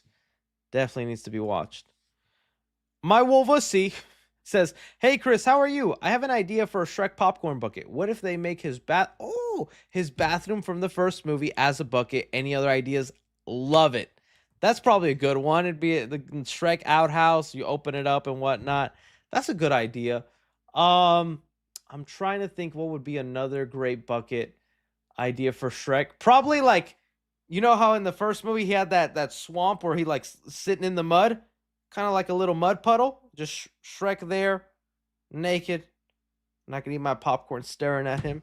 Trying to think of what else that they've done that would be like good iconography for Shrek.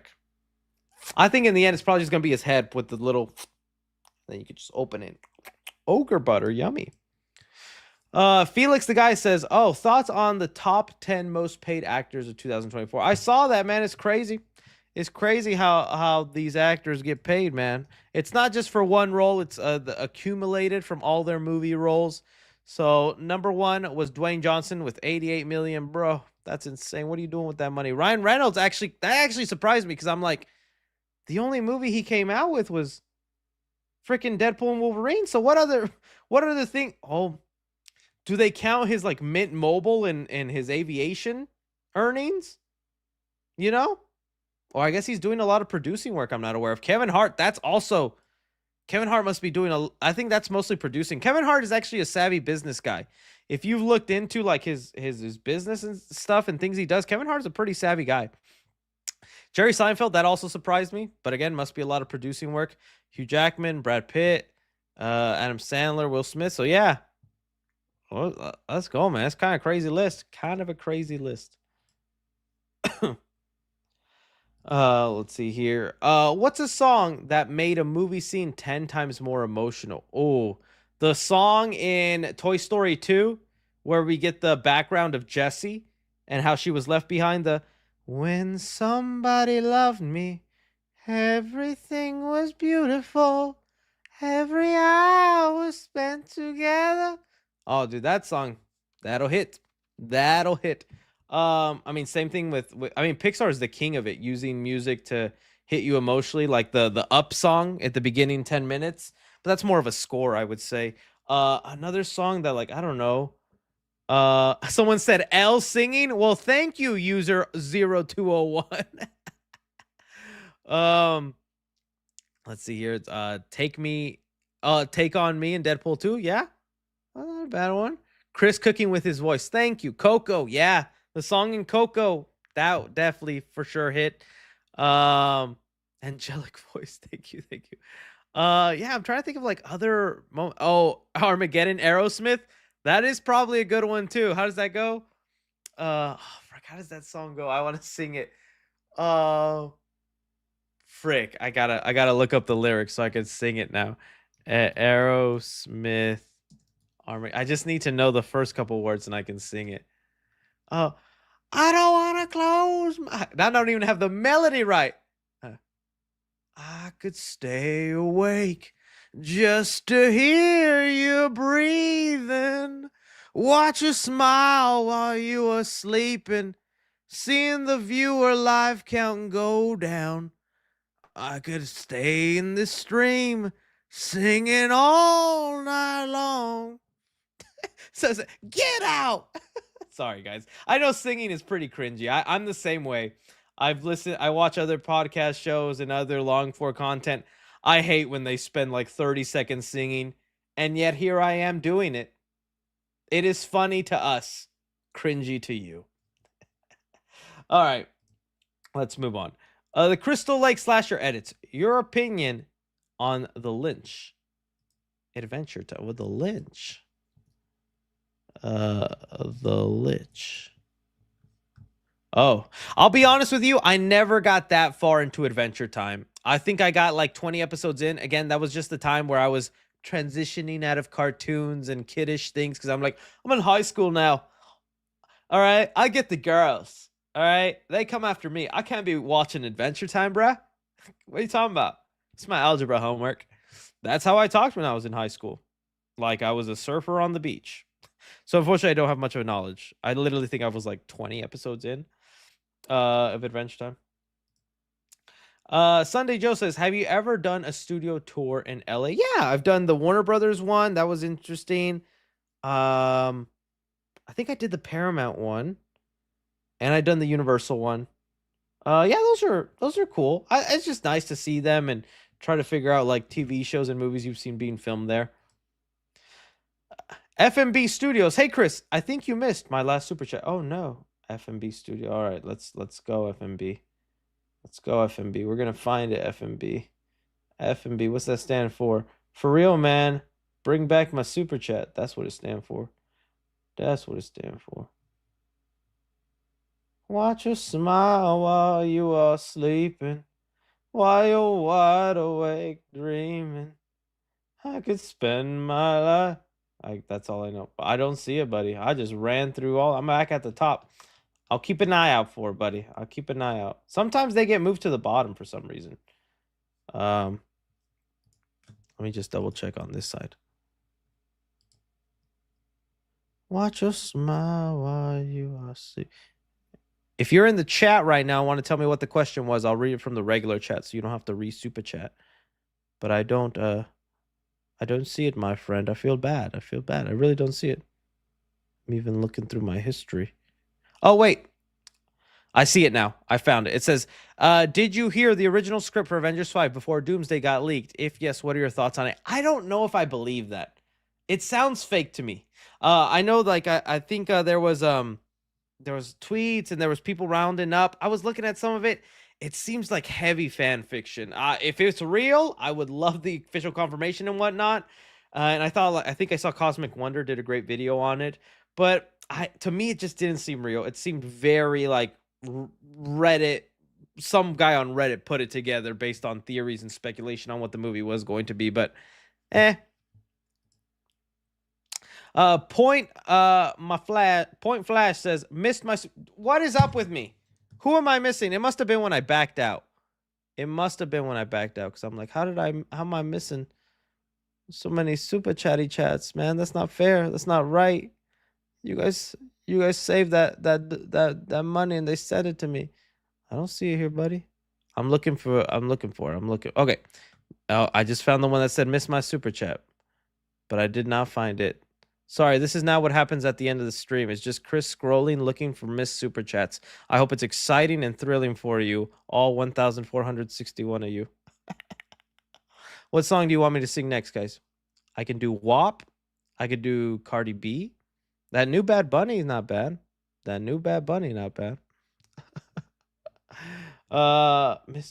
Point Flash, if you're still here and you want to put it in the regular chat, what the question was, I will read it out loud because I don't seem to find it, my friend. I really don't seem to find it. I found that other one, but it's not popping up. I'll keep an eye out, my friend. I'll keep an eye out. All right, my Wolvussy says, how do you do? Do you think Shrek fans will dress up as? Oh, dude, yes. And what popcorn buckets should they make? Definitely, like we were saying, Shrek in the swamp, hanging out there naked. It's probably gonna be his head because you could do a really cool thing with the ears. Probably make one a sippy drink, just. One have it be Coke and the other one just be pure butter. That would be amazingness.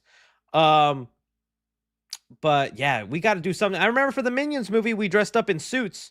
So what do we do do we dress up like fairy tale creatures? I'll go with Snow White. That would be pretty fun. I wouldn't mind that.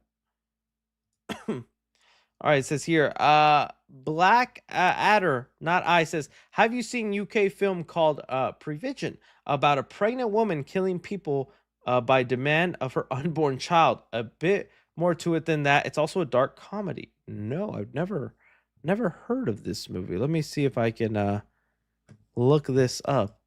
Oh, geez, Louise. Prevision? That sounds kind of creepy. Little baby told me to do it. Oh, that looks creepy. She's all red. Why? She kind of looks like Jamie Lee Curtis to me. Kinda. All right. I'll look into what's his Rotten Tomato score because yes, I'm biased. 92. Dang, that's pretty good. Okay. Thank you for that. I'll keep that in mind. All right. What do we have here? Okay. It said, just answered that one. Elliot, my bad. Sorry. I thought you missed my super chat. And thanks for the reassurance. If you were Ghostface, which out of the previous Ghostface would be your partner? Ooh, that'd be a good one. You know, you think I'd pick Stu because of his loyalty, but he's a little crazy. The but then you can't even pick some of the masterminds because they'll backstab you. Like I was literally about to say Jill. Like Jill would be my partner because she's the ghost face that made it past the monologue, and then she did end up dying, but still she made it past the monologue, and that's a step further than a lot of other ghost faces. But she also stabbed her own partner and whatnot, so she would definitely kill me. I can't pick Jill. Okay, I see your question, Point Flash. I'll definitely answer it after this. Thank you. I would go with Mickey. Mickey from Scream 2. Because he's perfect. He wants to get caught.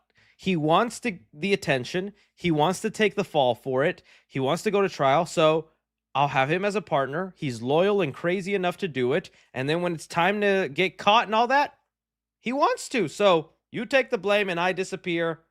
Done. I don't know. I'd go with Mickey. I think that goes crazy enough. Okay, sorry. Point Flash. He says, congrats on the engagement. Sorry if it's late. You are the Superman of YouTubers. Hope and enjoy. You deserve so much. Road to 1 mil. Thank you, Point Flash. I did not. I'm glad I didn't miss that one, Point Flash. I'm sorry that I did, though, but hearing that, it was worth it. It was worth it. Thank you, my friend. Thank you.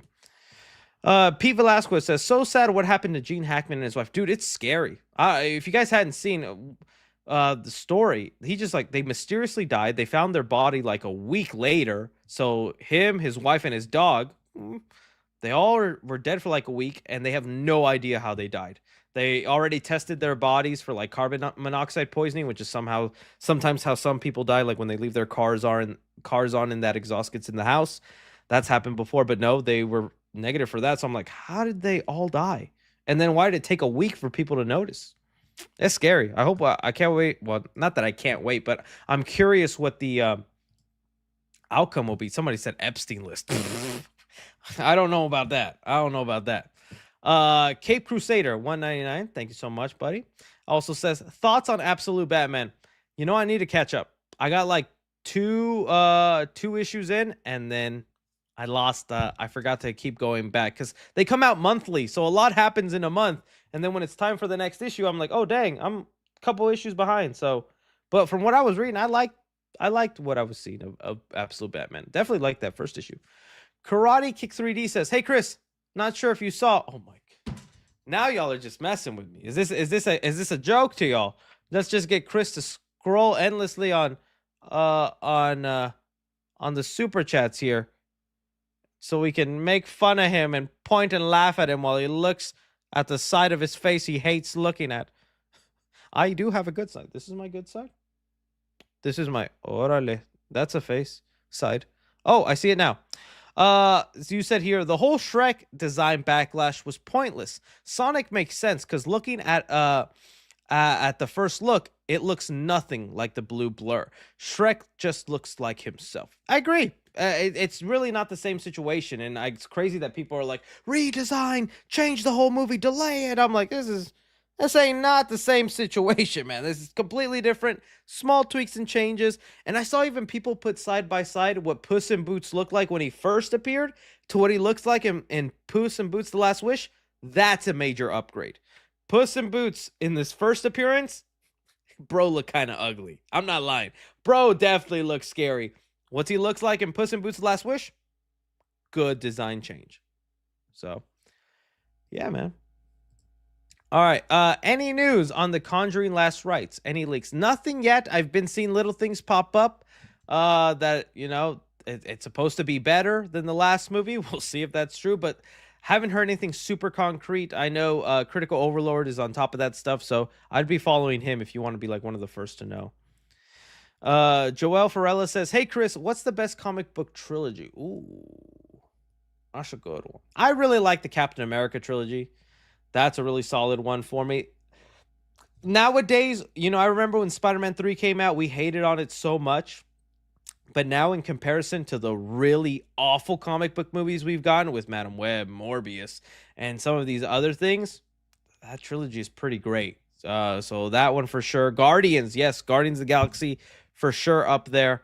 Try to think of what other, the Holy Trilogy. Yeah, that's probably best. I mean, if you want to count Zack Snyder's Man of Steel, Batman vs Superman, and Zack Snyder's Justice League, with also making sure Batman vs Superman is the extended cut or whatever. Honest, that's a pretty awesome trilogy. It's just a little odd the way it goes through. Archangel says, "Hey Chris, hope you're doing good." I'm doing good. I hope you're doing good, Archangel. You keep up that naughty business. Tyler Ead says, "Yo, Chris, I'm a manager at the Superstar Car Wash in Mesquite. Swing by anytime and I'll hook you up with a free badass wash, bro. It's the one off the rodeo and W Scene Road." I might have to take you up on that, man. I do like my car having a good wash. I do like it having a good wash and polish. Thank you for that, man. Okay, any leaks or news on The Conjuring? Yeah, literally just talk. Like, you know what? I'll look it up with Critical. Because like I said, he's the one that's like most on top of that. Conjuring. Let's see what pops up. Sometimes the final chapter is just logo. I think this will definitely be the movie that Ed dies, because they've been teasing that for the longest time. Ed Warren. So I think that's what we're gonna get, as it being emotional. But yeah, nothing concrete or crazy that I've seen, unfortunately, guys. Thoughts on the mummy pig expecting the mom pig having her third child? I did see that. Pig. Hopefully nothing weird comes out. Pig child. Let's just make sure that. Yeah, there we go. Mummy Pig has announced that she's pregnant with her third child. I saw the funniest thing. Somebody on Twitter changed their username to Papa Pig, quote tweeted this tweet and said, "That baby isn't mine and she has 24 hours to leave my house, this whore." And I was laughing for a good 5 minutes. It's because imagine Papa Pig saying something like that, dude. That's crazy. But good for them. Good for them. All right. You're the best, 3C. Been a fan since the Godzilla vs. Kong days. I can't wait till we talk about Godzilla vs. Kong 3. That's gonna be awesome. But we get to talk about that movie. Let's see here. Please, any news or updates on the Conjuring Last Riots? I heard some leaks and rumors. So apparently there are. You're gonna have to tag me in them, buddy, because I haven't seen them. Not that I've seen. If you tag me on the tweets, I could find them, but I honestly have not kept super up to date. Like I said, the only thing I heard is that it's going to be emotional, and that's probably going to be because of the Ed or Lorraine Warren stuff. Because they've been teasing he dies, and he did die in real life before his wife, before his wife. So it's got to happen in the movies now. Limp Bizkit and MCR a part of the Shrek. Oh. It would be nice for them to keep it. The Sonic movies do a great job of that, is keeping like the 90s soundtrack. People are still confused like why Gangster Paradise was like the trailer song for the first Sonic movie. I'm like, because it's a popular 90s song. Sonic was a popular 90s character. Bing bada boom. Why do you think Keanu Reeves was picked to Shadow? Popular 90s star. You know? So it'd be great. It'd be nice. Throw in another Smash Mouth, a Blink 182 in there. Maybe some Sum 41. I like Sum 41. Yeah, that'd be fun. That'd be nice. We'll see.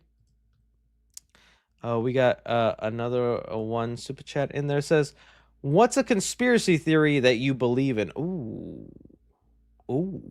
I don't have many, because, dude, it used to be kind of fun as a kid. You're like, oh, is this real? Is this actually happening? But dude, nowadays, conspiracy theories are so crazy and wacky, and people just kind of believe anything.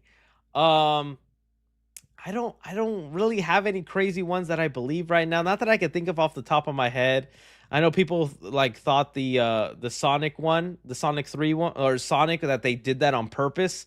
Just to like have buzz for the movie, that they purposely did a bad design to get it. But I'm like, no, they didn't do that. Like, people actually had to work overtime, and they delayed that movie, and then the animation studio closed down. So it's like, no way they did that on purpose. But that was a one out there. Kanye is your mom. Trump is Thanos. What kind of conspiracy? I do not believe flat Earth. Although I will say, I do be getting gullible enough that whenever I hear a conspiracy theory I think is stupid, and I'm like, dude, how do you believe that? And then you read their bullet points on why they believe it, and I'm like, oh, oh, oh. Maybe something's here. Oh, okay. You know what? These are good. I was trying to think of movie related ones, but I like the simulation theory. I think that's a plausible one, that we're all in a simulation, like a highly advanced one.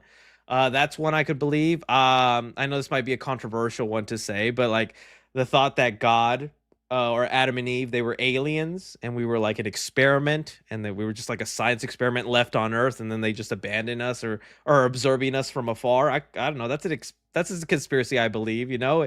And like you look at some of like the art of like the ancient civilizations, whether the Egyptians, the Mayans, all that, and they all have like hieroglyphics of like flying saucers, and like somebody had to help them build the pyramids and all those crazy things, or teach them math and whatnot. So sometimes I believe that, like, you know, like the aliens created us, or we were just, because we could probably create some humans and drop them off on a planet that's habitable, and then just through super high binoculars going, yes, they are mating. There's some good shit. Yeah, that's one. I remember the Tupac one was a popular one when I was a kid, with that Tupac was alive and that he was living on an island, and like he hinted about it in his songs. I recently saw people now believe like Michael Jackson's actually alive and that he successfully faked his own death. I don't believe that, but there's a part of me that would like to believe it, just to know Michael Jackson's happy. Because I liked him so much as a kid. Someone said, nah, bro, you tripping. See, this is why I didn't want to reveal my conspiracy theories. You guys think I'm stupid now. I don't, but I'm never so far into them where I let them be my personality, or I reject logic. That's what I hate with conspiracy theorists, is that they just believe what they believe, and no matter what logic or evidence they're given, they'll never believe anything other than that. I'm like, well, be open-minded to be proven wrong. Someone said, you are going crazy. But I believe in aliens. Like, I think aliens are real. I don't know if they've actually come to Earth or whatnot. It's a whole other thing. 3C is a scroll in disguise. I don't know what other like popular Illuminati. That's one I go back and forth on. There must be some sort of secret society doing some stuff or something, man. Whether it's the richest of the richest of the richest, I don't know. There's something. Or like the crazy ones that like the cure to cancer already exists, but the big pharmaceutical companies don't release it because they make more money off like treatments instead of the cure, or it would like just overcrowd population if people live much longer. I remember my dad told me once as a kid, and I grow up now and I love my dad, but I'm like, so much stuff that he told me as a kid, I'm like, that's not accurate, Dad. I remember my dad as a kid told me that they had the cure for cavities. Like there was an injection in your mouth, cure, perfect mouth, and that one of the toothpaste companies bought it so it wouldn't get released, so you keep buying toothpaste. I remember he told me that like at 7 years old, and I was like, oh, chinga. Oh, qué padre. No sabía eso, papi, qué chido. And now I'm like, my dad just believes in conspiracy theories. Stuff like that. So I don't know. I think they're fun and harmless when they just like you think and ponder, but never let it become your entire personality or ruin your life or avoid logic, because then you're just not the fun guy. Okay? All right, moving on. Milo99 says, love your videos, Chris. Any news on BioShock movie? That's another one. I think that's one by Netflix, right? Netflix, what you doing? No news, man. I'm sorry. There's nothing going on right now with it. They keep saying they're going to make it, though. Emmett Tucker says, yo, 3C, congrats on the engagement. Don't listen to the haters. Thank you, man. You know what? Someone hurt my feelings this week. I'll bring it up in a second. There's a lot of simulated life projects on YouTube. Trust me, I'm a scientist. Oh. Maybe there's a 3C simulation out there. But I was talking about, you guys are so nice and sweet, and y'all were making me feel so loved. And then there was one thing that happened where I was like, oh, that I wish I did see that. And do not go hating or attacking this person. They are fine to believe their opinion. And like I said, it keeps me humble. I need to hear this from time to time.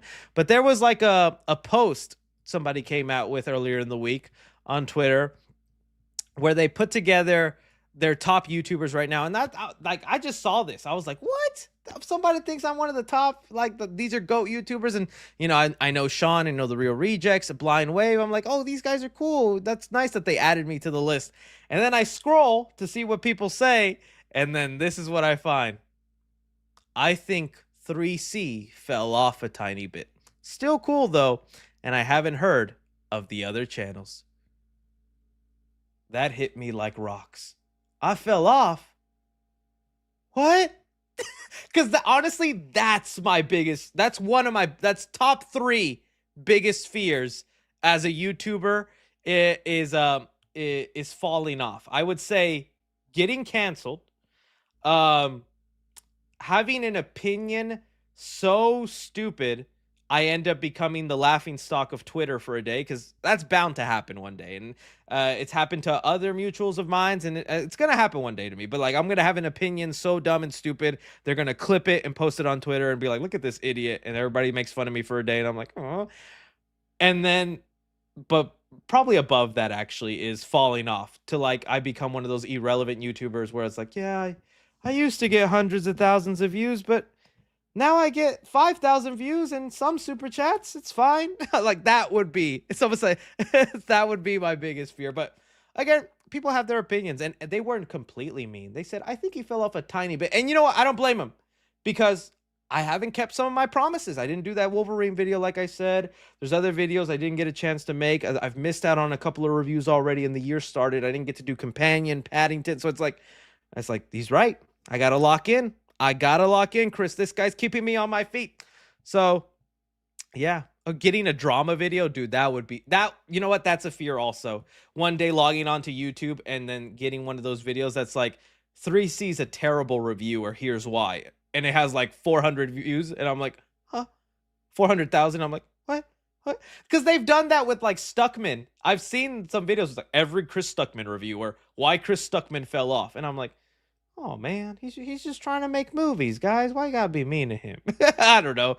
So yeah, I don't know if I should be sharing my open fears, because I know you guys will make it a reality. It's like, now I know how to hit him. Now I know how to get him. Stop it. Any news or old scary stories? Oh, any new or old scary stories? Nothing too bad. I wish I... No, I don't wish I did, because that's... I don't want scary stories in my life. But I'm down for something scary to happen in my life that I can overcome and make me stronger. So far right now, no. All right. That was the end, guys. Wow, this was a long stream. 3 hours and 30 minutes. My God, guys. We were here for a good while. A lot of you stayed and watched me, and I thank you. Y'all are fantastic, amazing people. Thank you for being here, hearing me out. Y'all are like my therapy, and I hope I can keep you entertained, whether you're watching this live or on the playback. Love all your faces. I hope you have a good night, a great weekend, and hey, we'll be talking more movie news in the coming weeks and stuff, in the coming days. So I'll see your faces. Love y'all all. Take care of yourselves. Bye-bye, friends.